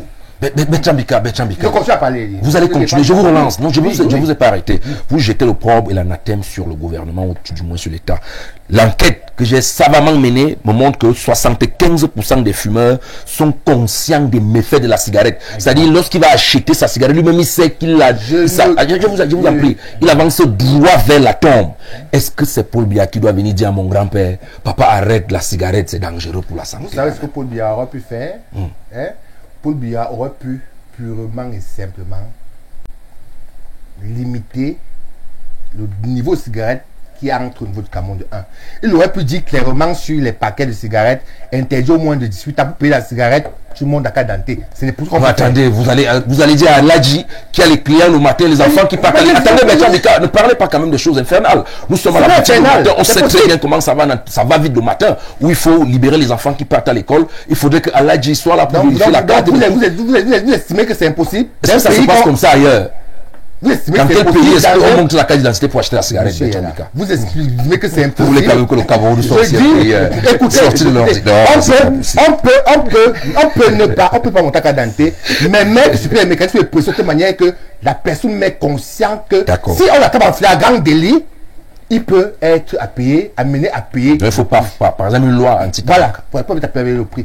Mais, je ne vais pas paraphraser ce que Stéphane a dit tout à l'heure. Je dis, monsieur Eyada, comment on peut marcher là? On sort en marche. Comment expliquez-vous que dans un pays responsable, où des personnes arrivaient aux affaires à 25, 26, 27 ans, où ils vivaient décemment, où ils respectaient encore les valeurs de la cosmogonie africaine, où ils ont grandi moulés dans des valeurs, aujourd'hui, les trucs hors normes, ils les érigent en normes. Mais ça se passe au vieux au-dessus de ces personnes sans que personne ne dise mot. Personne ne dit mot comme s'ils sont frappés d'une myopie collective. C'est quand même bizarre. Mais je pense que les ophtalmologues vont nous dire à terme s'ils sont vraiment aveugles ou pas. Ou ils laissent ces choses passer sciemment. Mais on a tendance à penser qu'ils laissent passer ces choses sciemment. Parce que justement, l'économie de la cigarette, du tabagisme qui est créé autour, c'est quelque chose qui enrichit de manière abyssale les opérateurs économiques d'un certain niveau, il faut le dire, et des personnes qui sont appelées à réguler ce côté. Vous avez pris un exemple flagrant, monsieur Eyada. Pensez-vous qu'un paquet de cigarettes non homologuées arrive sur le marché camerounais sans que les autorités n'aient vu ça passer? Impossible. Et comment on peut les vendre sur les étapes alors qu'il y a les contrôleurs de prix qui parfois font les tours des étapes pour voir si c'est homologué, si ça respecte la norme. Ils passent, mais qu'est-ce qu'ils font? Il y a même la norme. Voilà. Au lieu de retirer ça des étapes, ils viennent faire quoi? Ils donnent un avertissement, ils prennent la contrepartie, qu'on sait qui sont les perdants, qui sont l'argent, et ils laissent écouler. Que cette cigarette respecte les normes ou pas. Vous n'avez qu'à aller mourir. Ils s'en foutent, ils ne sont pas là pour respecter. Eux-mêmes ils fument aussi. Nous, on n'avait qu'à aller mourir. Eux-mêmes ils fument. Ça veut dire que nous tous on va mourir, le Cameroun va disparaître. Bon, pour eux, vous n'avez qu'à aller mourir. Parce que tant que lui veut avoir ses 1000 francs pour effectuer ses ambitions nombrilistes, il s'en fout du reste des Camerounais. Ça, c'est la réalité au niveau du tabac au Cameroun. Docteur, vous avez énuméré ici les risques sur lesquels, les risques auxquels le fumeur aujourd'hui, qu'il soit passif ou actif, s'expose. Il est vrai que Bertrand Bika jette l'opprobre sur les pouvoirs publics qui devraient quand même jouer un rôle assez important, mais voilà, il estime que les pouvoirs ont laissé les jeunes fumer et vous avez dit d'emblée que c'est le stress. Est-ce que logiquement, un jeune qui n'a pas eu le travail doit se consoler dans la cigarette? Naturellement, non. Bon, est-ce qu'il est normal qu'un jeune travaille dans une entreprise qui fabrique la cigarette puisque c'est le travail qu'on cherche? Oui, je pense que c'est possible qu'un jeune travaille dans une entreprise qui fabrique la cigarette. Là, nous sommes en train de parler de la cigarette et du tabagisme. D'accord. Nous sommes en train de l'incriminer. Ma question est là, hein, j'ai ma question. Nous sommes en train d'incriminer chez les enfants, le plus.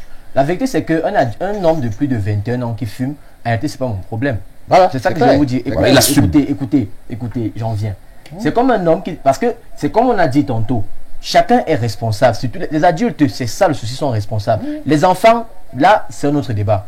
Un adulte de plus de 21 ans qui fume, c'est pas mon problème. Il a décidé de commencer à fumer. Mais le souci, c'est que là où le gouvernement doit intervenir, c'est comme M. Bertrand a dit, le gouvernement doit créer un cadre propice pour empêcher les enfants de fumer.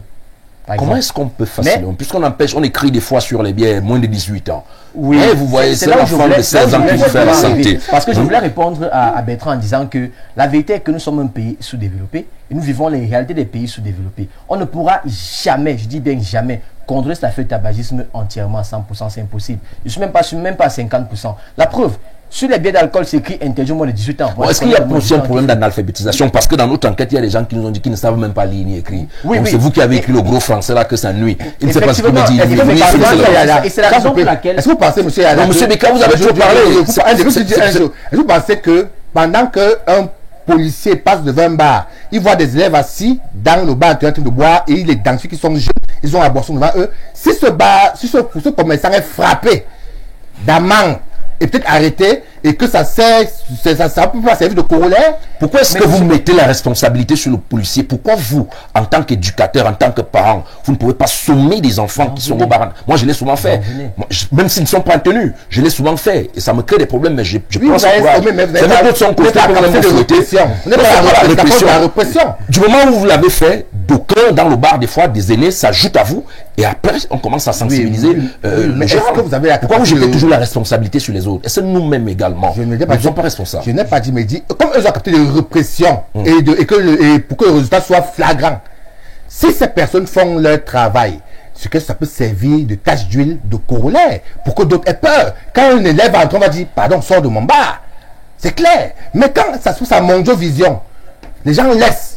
Mais c'est quand même un silence complice, il faut le dire de manière claire. Alors qu'ils ont la capacité de régler les choses par leurs oripeaux sociaux, les postes qu'ils ont, le travail qu'ils ont. C'était votre virgule. Vous continuez, mais moi je voulais vous poser comme cette... Vous gardez l'esprit de votre développement. Je voulais, parce que j'ai posé la question de savoir s'il est normal que quelqu'un travaille dans cette entreprise, un jeune. Mais est-ce qu'on peut se consoler sur une cure de désintoxication? C'est la question que je vais vous poser. Donc, allez dans votre développement, mais vous allez répondre. Est-ce qu'on peut se consoler quand même dans une cure? Parce qu'on a rencontré une personnalité qui nous disait, je fume depuis l'âge de 16 ans, j'ai aujourd'hui 56 ans. De temps en temps, je fais mes cures de désintox et je n'ai aucun problème. Exactement. Bon, par rapport à ce que je disais, pour finir... Allez-y, allez-y. Ce que je voulais dire, c'est que mon camarade incrimine le gouvernement. Nous sommes d'accord. Le gouvernement a sa part de responsabilité. Naturellement.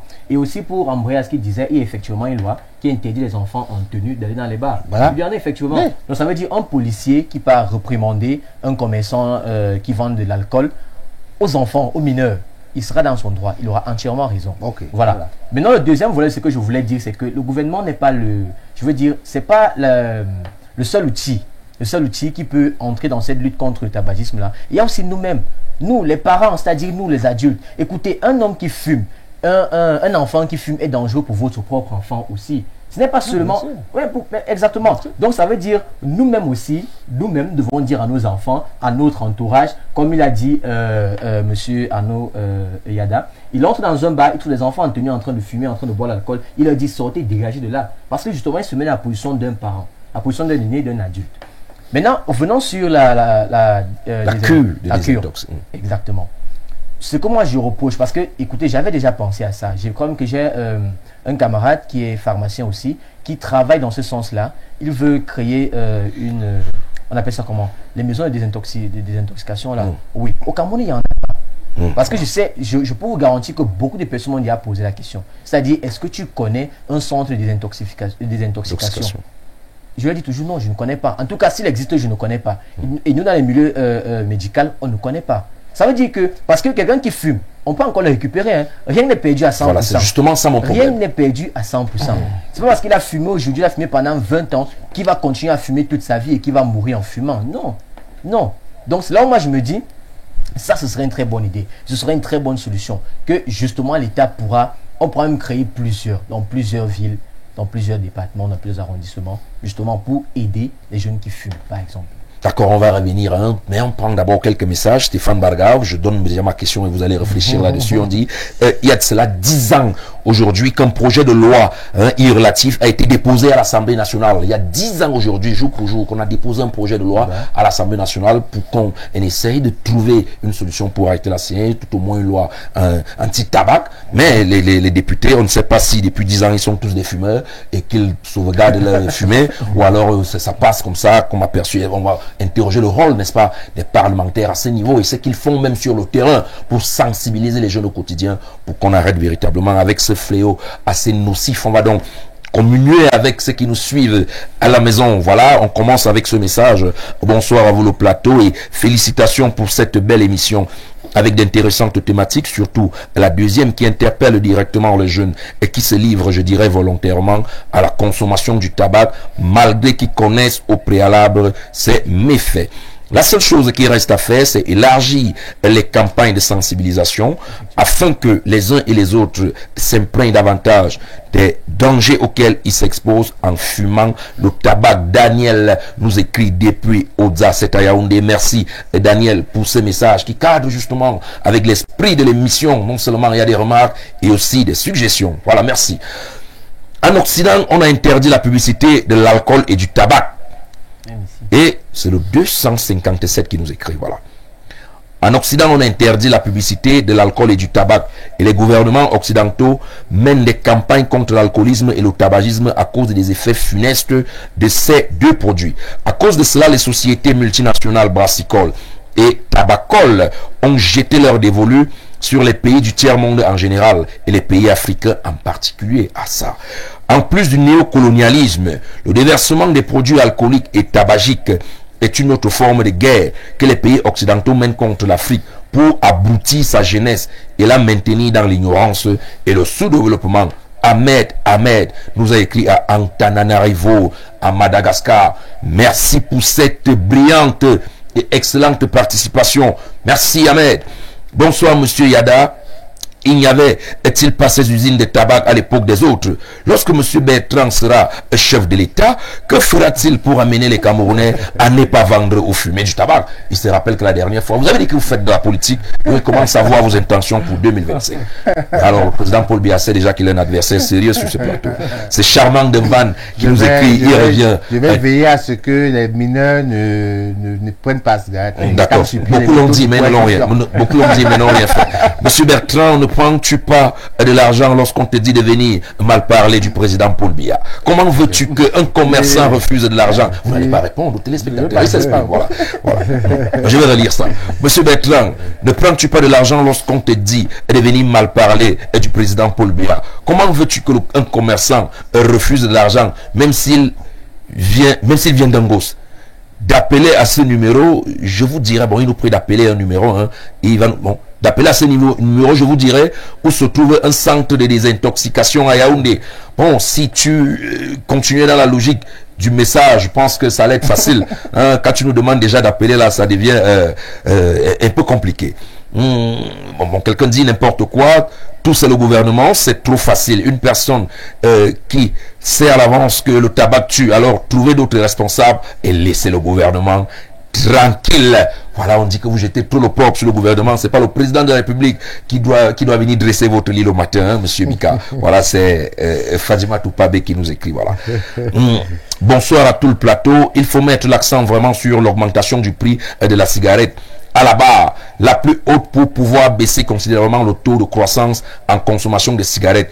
Jordan me va depuis Yaoundé, c'est à Damas. Bonsoir spécial au docteur Julien et Didi. Jordan me va, je t'assure que lorsque tu parcours les artères de Yaoundé, que tu trouves des endroits où la bière coûte 2500, il n'y a pas de place alors que vous êtes assis à 1000 dedans. 2500 la bière, mais ce sont des jeunes qui sont assis. Même si la cigarette ça à 3000, je t'assure qu'il y a des Camerounais qui vont braver l'obstacle. Voilà, merci pour la participation. Bonsoir à vous et à votre panel. Que ce monsieur cesse d'accuser les autorités. Ah, on a déjà vu à vous en opposant. Que ce monsieur cesse d'accuser les autorités et les policiers. Est-ce que ce sont eux qui obligent les jeunes à boire et à fumer? La vie est un choix. Calvin nous écrit. Et depuis Messassi, c'est également ici à Yaoundé. Je suis d'accord avec le docteur Julien. Le problème, c'est l'insuffisance et l'inconsistance de la prévention pour un phénomène aussi destructeur que le tabagisme, dont il estime qu'il faut redoubler d'ardeur dans le combat. Il est là ce soir. Waouh! J'attends avec impatience voir le retour de l'enfant prodigue qui continue d'être une pointe dans la pointinide de Ouattara. Ouattara est un politicien cynique, infâme et violent à la limite. Victor, je voudrais faire comprendre à ton panéliste que le vieux Gbagbo, bon, il a dit vieilli Gbagbo, voilà, vieilli Gbagbo de rester muet et profond comme une tombe, car en politique, ce sont les idées qui gouvernent le monde. Le boulanger va enfariner Ouattara de manière pacifique. Waouh, Soro est un Judas politique qu'il faut craindre. Nous sommes dans l'émergence d'une jeunesse en termes de génocide concernant le tabac du fait de cette publicité ténébreuse et obscure que nous regardons à la télé. Le régime alimentaire prédateur. Ah, je vais arrêter, le message était assez long, j'espère que voilà, j'y suis. Le régime alimentaire prédateur pyromane du grand R a libéralisé la prolifération des lieux de jouissance où l'on boit, fume et s'assouvir à la fin du muscle fessier, oubliant les conséquences néfastes sur la santé pour terminer plus tard dans le cimetière d'en face. À notre époque, on ne se permettait pas de fumer parce que dans notre esprit de solidarité africaine, l'enfant n'appartenait pas seulement à ses géniteurs, mais à la grande contrée. Malheureusement, aujourd'hui, où les valeurs d'un monde africain en termes de gouvernance, humilité, amour, partage ont perdu de leur valeur d'antan au détriment des finances en termes de business. Quoi de pire que de vivre ce spectacle funèbre? Il finit en disant Biouya, c'est Thomas Massok. Biouya, ça veut dire nous sommes morts. Ah, sacré Thomas Massok, sacré Thomas Massok. On va prendre ce message du Gabon. Bonsoir au plateau. Je suis d'accord avec monsieur Mbarga sur le fait que Soro n'est pas fiable, il voulait dire. Il est très versatile selon les enjeux du moment, contrairement à Blé Goudé qui est resté fidèle à son mentor et à ses idéaux malgré les péripéties. Bose depuis le Gabon, il faut limiter la publicité et augmenter les prix de la cigarette. Bon, on va également aller du côté de la messagerie pour épurer la vague et faire moins de jaloux. On revient justement sur le plateau. On va beaucoup plus parler en termes de solutions. Mais monsieur Mbarga, vous gardez votre question. Bonsoir monsieur. Moi je pense que c'est le désespoir. Le gouvernement est là pour leur business car ils ne sont pas là pour protéger les intérêts des autres. Est-ce que le gouvernement vous dit alors d'acheter le whisky en sachet et la fumée? Ah, tout c'est le gouvernement. Bonsoir Victor et Ada, bonsoir à tout le panel. Je suis d'accord avec le fait que le tabagisme prend sa source dans les mimétismes et les mauvaises compagnies, surtout en milieu jeune. Je me rappelle à l'époque, quand on sortait entre amis, nous qui ne fumions pas, nous qui ne voulions pas consommer les alcools, ceux qui fumaient nous traitaient de faiblards, de poules mouillées, de lascars. Et sans vraiment le vouloir, on se retrouvait en train de les imiter, certainement pour montrer que vous étiez les forts. Voilà. D'autre part, je pense que cela arrange bien le régime en place. Les jeux de hasard, la drogue, les bar dancing, les stupéfiants, et j'en passe, c'est l'apanage des jeunes et pouvoirs. Et pourquoi, je vous l'ai dit, parce que toute la jeunesse camerounaise doit être zombifiée. Tous des maboules. Comme cela, seuls leurs enfants, les enfants de ces bandits à col blanc, prendront la relève pour poursuivre le sale boulot. Le sale boulot mis en place par leurs parents. C'est Achille qui nous écrit depuis Sam. Comme vous le savez déjà, Achille, restez lucide. Pas d'alcool, pas de cigarette. Gardez les yeux ouverts. dans des pays sérieux comme en France, vous êtes sûr qu'il est vraiment sérieux ce pays. Mon Cameroun également est sérieux. Aux États-Unis, où j'ai vécu, pour acheter une bouteille d'alcool, un paquet de cigarettes, on présente sa carte d'identité. Oui. Moins de 18 ans, c'est pertinent ce message. Moins de 18 ans pour la France et moins de 21 ans aux États-Unis. Tu n'es pas servi et si tu insistes, on appelle la police. Donc pour moi ici au Cameroun, c'est tout simplement le régime du renouveau qui est à la cause de cette descente aux enfers que connaît la jeunesse camerounaise de nos jours. Je vous assure, la jeunesse de notre pays est perdue. La situation est extrêmement grave. Je suis enseignant et je sais de quoi je parle. Achille de Sam. Achille de Sam. Aux États-Unis, on vend aussi les pistolets comme des petits pains. Vous avez vu ce qui se passe. On peut vous abattre en route comme un chien ou on peut vous évacuer comme un malpropre avec une arme à feu. Ça ne laisse personne épargné. Donc faites attention lorsque vous dites que le Cameroun n'est pas sérieux. Vous avez vécu là-bas, mais c'est pas toujours le paradis. Je suis désolé. Bonsoir à vous sur le plateau. Vraiment le pays s'y m'étonne car je ne sais à quoi s'attendre. C'est à quoi s'attendre, c'est ce qu'il a dit avec les églises dites réveillées. Ouais, les églises ont encore fait quoi. Et les bars aux abords des établissements et que le gouvernement ne dit rien. Car certains des membres du gouvernement en sont des mentors de ces églises et bars. Quelle est la finalité de tout cela? Jean-Marie Aobala, quelle est l'église qui vous demande de fumer, Jean-Marie? Je veux savoir. Bonsoir. Pour le tabac, tu es en vérité que le ministère de la Santé trouve solution en ça.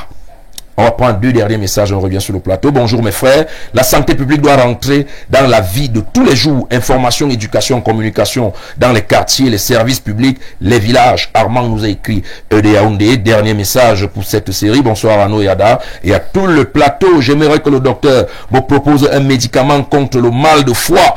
Merci René depuis Emana. C'est pas sur ce plateau. Tout à l'heure après l'émission, on va vous donner le numéro du docteur en off. C'est la consultation, elle se paye, vous profitez du grand soir, mais c'est notre grand soir à tous, c'est aussi ça, cet avantage. Stéphane Barga, c'est votre heure de gloire. Oh, merci pour l'heure de gloire pour le très très grand soir. Alors, pour être un peu plus sérieux, je dirais que ne peut-être pas cette capacité-là à pouvoir obstruer la voie à l'industrie du tabac.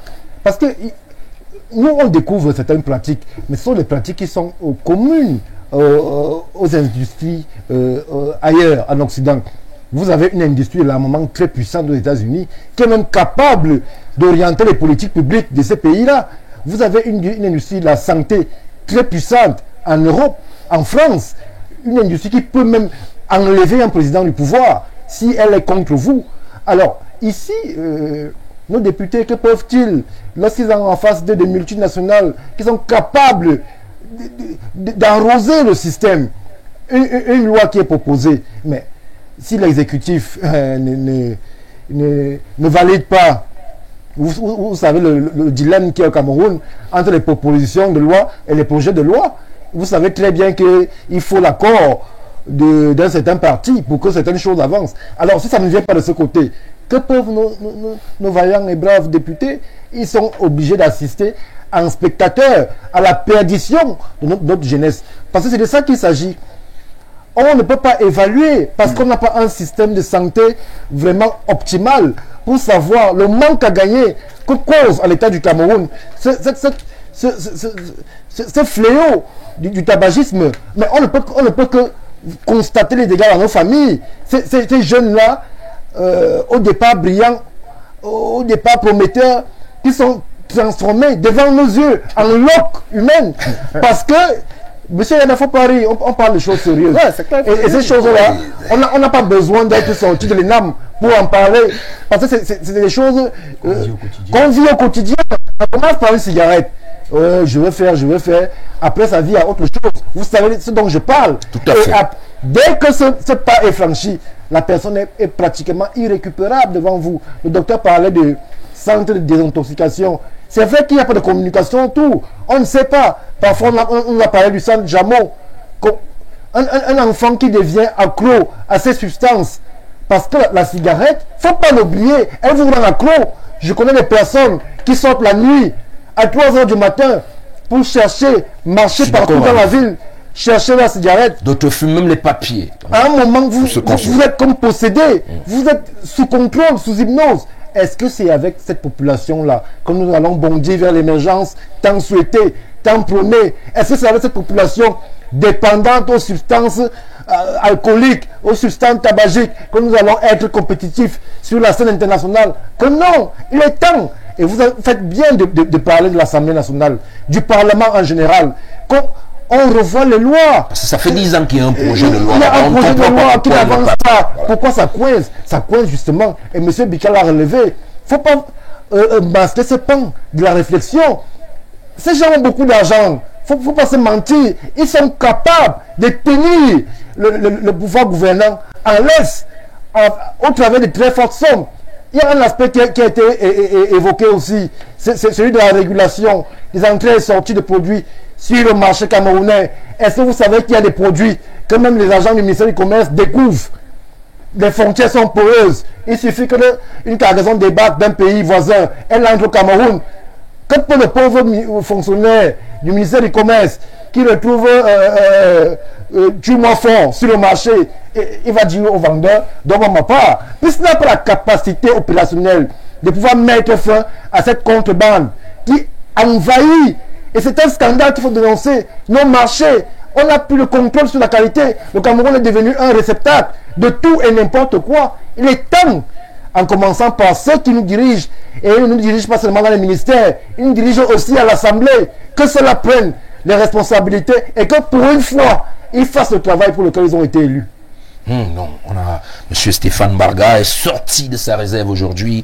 Il est sorti de l'international puisqu'il est l'internationaliste en chef d'Info Télévision. Il est revenu au Cameroun et il a parlé avec autorité. On espère que les parlementaires, honorable Tiyo, Kungaba, on va citer que ceux qui nous accompagnent souvent ici, on a également l'honorable Koupita Damou qui ont suivi. On espère que désormais à l'Assemblée nationale, ce projet qui existe depuis 2010, qui est posé sur vos tables là-bas pour qu'on vote une loi anti-tabac au Cameroun va passer et que définitivement dans les rues de Yaoundé, on n'est plus les jeunes qui se disent avoir le charisme parce qu'ils ont un filon à la main.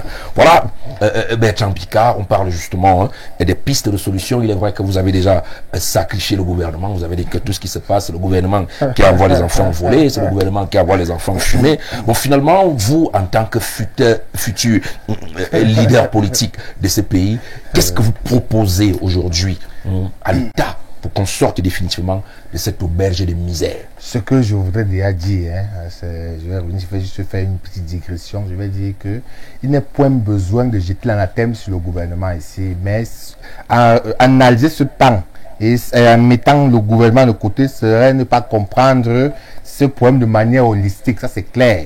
Et je veux aussi affirmer, dire, et je le dis avec autorité et conviction, dans un état sérieux, le mineur n'a pas le choix. C'est pas qu'on va dire, c'est le gouvernement qui t'envoie ne pas balayer ta route ou passer. Il n'a pas le choix. Un mineur est censé ne pas pouvoir pas de ses responsabilités.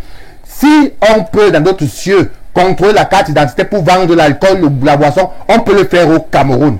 Toutes les dérives se passent ici, se passent à Mondo Vision devant toutes ces personnes. Il laisse ça comme si de rien n'était. J'affirme et c'est la réalité que je dis. Mais une fois que j'ai dit ça, je ne suis plus là-bas, je passe à autre chose. Ce qu'il faut faire pour sortir de cet état de choses, c'est quoi? C'est que il faut véritablement que l'État prenne conscience.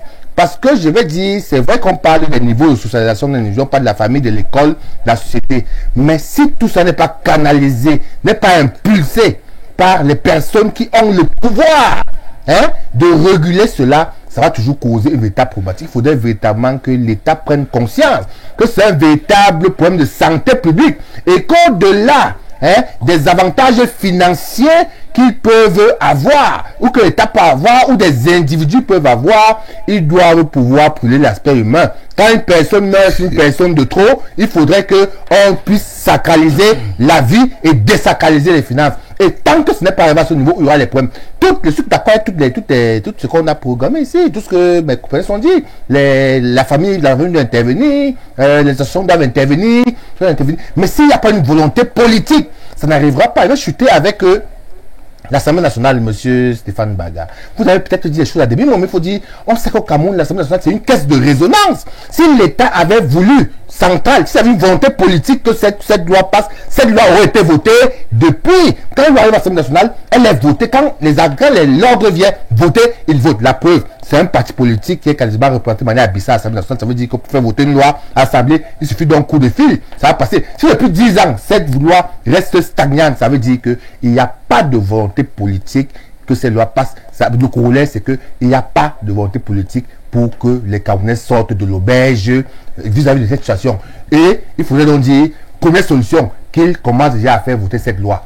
Pour que les choses essayent d'avancer au Cameroun de manière claire. Voilà, il y a quelqu'un qui nous écrit un message qui m'intrigue beaucoup. Bonsoir à vous, nous ne pouvons pas rester sans fumer. C'est Zanga depuis Ebolova. Je ne peux pas rester sans fumer. Zanga, tu risques aussi de devenir fou, mon type. Zanga, tu risques de avoir la force même de nous écrire. On dit que la cigarette dans l'aveugle. Il faut dire à Zanga que c'est dangereux. Il ne peut pas rester sans fumer. Et il faut rappeler également à Zanga, c'est le sens de la question que je m'avais posée. Il ne voulait pas qu'on sorte de cette émission sans préciser cela. Sur 10 morts de Covid, au moins 7 étaient des fumeurs. Ça, c'est l'enquête qui nous l'a montré. Qu'au départ, lorsque vous aviez attrapé, parce que beaucoup de Camerounais auraient attrapé le Covid, mais qui ont guéri même par auto-guérison, c'est-à-dire ils ne sont pas là à l'hôpital, ils ont retrouvé la santé. Beaucoup également ont été accompagnés par l'État, encore qu'on prenait 300 000 par jour pour les guérir. On peut dire que l'État a bien accompagné les malades du Covid. Bon voilà, donc ça c'est une bonne chose. Mais beaucoup de personnes ont perdu la vie au Cameroun parce qu'elles ont attrapé le Covid et qu'elles étaient au départ les fumées. Est-ce que c'est... Mais effectivement, votre enquête vous a dit toute la vérité qu'il y avait à dire à ce sujet. Ah, j'ai été un excellent journaliste sur ce point. Stéphane Barra est fier de moi. Lorsqu'on fume, on est exposé à avoir des problèmes broncho-pulmonaires. Donc, on va s'arrêter à pulmonaire. Le Covid, nous savons tous que le Covid est une infection pulmonaire, une infection respiratoire. Alors, quelqu'un qui fume a plus de chances de faire une forme grave de Covid que celui qui ne fume pas. Pourquoi? Parce que ses poumons sont défaillants. Et celui qui boit beaucoup. Pardon? Et celui qui boit beaucoup. Donc celui qui boit beaucoup, il aura un problème au niveau du foie. On peut dire Dieu merci. On peut dire. Allez-y. Ce que je voulais dire, que effectivement votre enquête vous a dit toute la vérité, parce que c'est ça en fait. Quelqu'un qui fume a plus de chances de faire une forme grave de Covid, parce que ses poumons sont défaillants. Ses poumons ne régulent pas l'oxygène comme ceux de quelqu'un qui est normal. Donc du coup, dès qu'il aura son infection, le Covid, qui va d'abord affaiblir son immunité, une petite infection, tac, qui va arriver là, ce gars va te faire une forme grave de cette infection, et puis il pourra mourir. Il pourra mourir, malheureusement il faut le dire. Parce que je voulais justement sortir dans la recherche de solutions. Allez-y. Oui, en disant que je vais m'adresser à deux catégories de personnes. D'abord la société, et ensuite le gouvernement, parce qu'il faut bien que le gouvernement régule tout ça. Parce qu'en fait, ce sont eux qui nous gouvernent. Ça veut dire que quelque part, ils ont leur part de responsabilité. À la société, j'ai envie de dire aux parents, écoutez, si vos enfants fument, c'est aussi parce que quelque part vous avez manqué à les suivre comme il fallait. Quelque part vous avez manqué. Donc ne relâchez pas d'efforts. Suivez vos enfants, surtout les mineurs. Comme j'ai dit tantôt, quelqu'un de plus de 21 ans qui dit qu'il va fumer, on ne peut rien faire pour lui, c'est son problème. Il fume s'il veut. Mais chez les mineurs, c'est assez dangereux. Et après, répéter aux mineurs ce qu'on dit tout le temps, on ne le dit pas assez, je vais encore le redire, c'est que la cigarette nuit gravement à la santé du fumeur et à celle de son entourage. Il faut qu'ils prennent conscience de ça et qu'ils le sachent. Je suis sûr que tous ces mineurs, tous ces jeunes veulent vivre longtemps. Alors, si vous voulez vivre longtemps, éloignez-vous de la cigarette. Allez très loin de ça. Voilà. Maintenant, pour le gouvernement, c'est clair, on devrait mettre l'accent sur plus de communication, sur des publicités anti-tabac. J'ai dit hier que je suis dans un quartier chaud de Yaoundé, ou plutôt à côté. Je n'ai rien vu. Quel est le sens de la sensibilisation? Personne n'avait un micro pour parler. Je dis, cette journée d'hier est passée comme s'il n'y avait rien. Juste on sait que le 31 mai, journée mondiale lutte contre le tabagisme, terminé. Encore que le 11 mai, on célèbre quelque part le tabac. Ouais, voilà. 11 mai. Avec la mort de Bob Marley, beaucoup ont cru que c'était essentiellement un fumeur de banga, alors que c'était un génie sous d'autres cieux. Un génie du micro. Donc pour finir, je vais dire que voilà la part de responsabilité qui s'impute au gouvernement. Et maintenant, quelqu'un m'a dit là qu'il y a des centres de désintoxication. J'aimerais donc qu'on vulgarise tout ça. Il fallait même qu'ils nous disent. Il fallait qu'ils nous disent où ces centres. Donc j'aimerais donc qu'on fasse plus de C'est vrai qu'il a laissé son contact. On fasse plus de publicité autour de ces centres-là. Parce qu'il y a beaucoup de fumeurs qui veulent sortir de ce cercle vicieux. Ah, on nous a écrit de Bamenda, ça veut dire qu'il y a la paix qui revient déjà là-bas. Le gouvernement travaille pour le retour de la paix au Cameroun. On nous écrit de Bamenda. La plus grande chose à faire, c'est de sensibiliser la population. Ndié nous écrit Nze, nous écrit de Bamenda. Ah, salut à vous du côté du Nozo. On est en cœur avec vous, hein, voilà. Je peux finir. Vous finissez, mais j'aimerais également vous poser cette question parce qu'on va profiter de cette consultation puisque vous êtes au grand soir et c'est pas facile toujours de vous avoir. On estime que ceux qui consomment de l'alcool, c'est vrai que ma question peut-être faisait rire tout à l'heure, c'était une question à 10 puisque toujours au cours de l'enquête, quelqu'un nous a dit que lorsque vous consommez de l'alcool, il est vrai que vous avez le risque de détruire votre foie, mais au moins vous évacuez l'alcool par l'urine, vous évacuez l'alcool par la sueur, et des fois même, quand ça a déjà dépassé, que M. Mbarga veut vous finir, vous mettez le doigt dans la gorge et ça ressort. Pourtant, avec la cigarette, lorsque vous la consommez, en réalité, tout reste dans votre organisme. Au-delà du foie, il y a également les poumons et même le cœur qui est souvent attaqué parce qu'il n'y a pas un moyen où la fumée sort, ça reste à l'intérieur. Est-ce que c'est vrai? C'est vrai. Ah, d'accord. C'est ce que j'étais en train de dire justement, c'est que le tabac vous expose à plusieurs types de maladies. Entre autres, les pneumobronchopathies, les maladies des bronches et des poumons. Voilà, c'est mieux d'expliquer comme ça, parce que ma grand-mère, quand le français se des maladies cardiovasculaires, donc le cœur aussi est affecté. Maintenant, allons plus loin, il vous expose aux AVC, par exemple, d'accidents vasculaires cérébraux. Donc, c'est pour dire que cette personne a raison. Bon, mais dire que rien ne sort, il y a quand même des substances qui ressortent, mais juste qu'une grande partie reste dans les poumons. C'est ce qu'il faut dire. Maintenant, pour finir, allez-y, en une minute. Voilà. Pour finir, j'aimerais dire que cette loi qui est sur la table de l'Assemblée nationale depuis déjà 10 ans, comme on le dit ici, et qui concerne le tabac, je ne sais pas s'il y a des décideurs qui m'écoutent, mais j'aimerais que cette loi ne concerne pas seulement le tabac. Je vous assure que les décideurs vous écoutent. Qu'elle ne concerne pas seulement le tabac, mais aussi d'autres substances, d'autres stupéfiants. Parce qu'on en connaît tellement. Parce qu'aujourd'hui, au-delà de l'alcool même, au-delà du tabac, même quand on parle de la cigarette, il y a des drogues terribles. Il y a la chicha, il y a le caillou. Il y a tellement de choses. Ils ont des noms qui me dépassent. Imaginez pas ce qu'on voit tous les jours. Il y en a beaucoup d'autres. Donc au-delà du tabac, on parle du tabac parce que hier c'était le 31 mai, journée mondiale de lutte contre le tabagisme. Mais à côté de ça, il y a beaucoup d'autres drogues. Donc si cette loi peut intégrer tout ça, ce sera parfait. Merci beaucoup. Merci beaucoup. Il y a la taille aussi, hein, c'est la poudre. On dit même que ce sont les ossements humains. Il y a la colle. Il y a la colle et tout ça. Donc ça va. Stéphane Barga, on sort déjà de l'émission. En quoi est-ce que les parents peuvent aider le gouvernement? On a trop fouetté le gouvernement comme ça. Ils ont aussi ils ont aussi un cœur, le gouvernement a un cœur. Surtout que ils ont aussi, le cœur ne bat pas trop bien avec les 180 milliards et le TCS qui guette. Donc on va un peu laisser le gouvernement de côté. Le rôle des parents, en quoi est-ce que les parents peuvent aider à sortir de l'auberge, de la misère, de la cigarette? Le rôle des parents, il est naturel. Il faut, le moindre mal, c'est de contrôler ces enfants-là. Il est inadmissible que le comportement, puisque à partir du moment où on commence à consommer ces substances-là, le premier signe, c'est le comportement qui change. Il est inadmissible que l'enfant change devant vous. Vous ne questionnez pas les raisons de ce changement.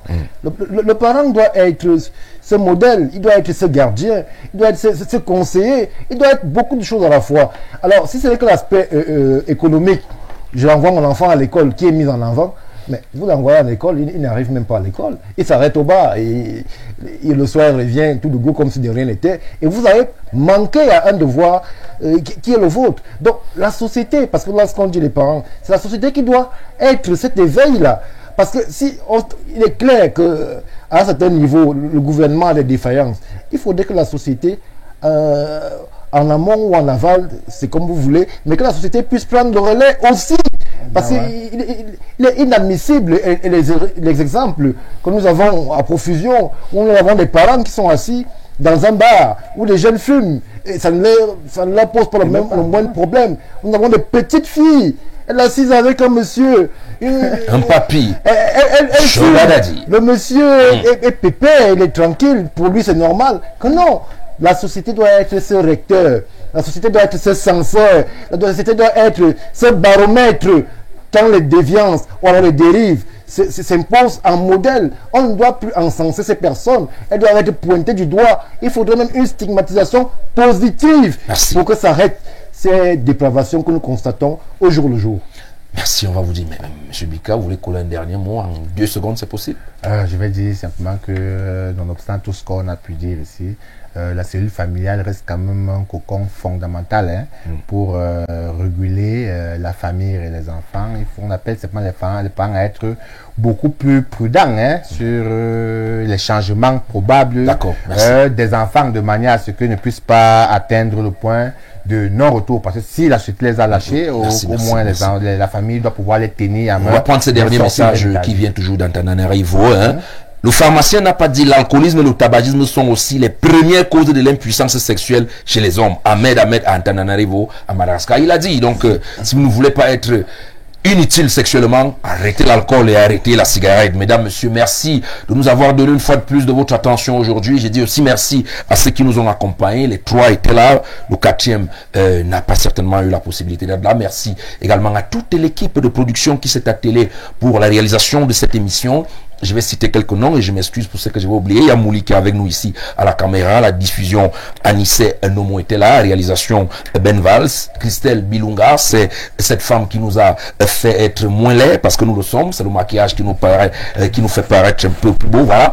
Donc, le président directeur général du groupe La Météo était également à la supervision générale de cette émission, Dieudonné Vengbala. Un bonsoir particulier également aussi à la directrice générale d'Info Télévision, Aline Polobam. Tout à l'heure, ne quittez pas. Vous aurez la véritable information, tant du Cameroun que de l'Afrique et même du monde entier, avec Karine Bihia. Justement, c'est aussi ça, Info TV.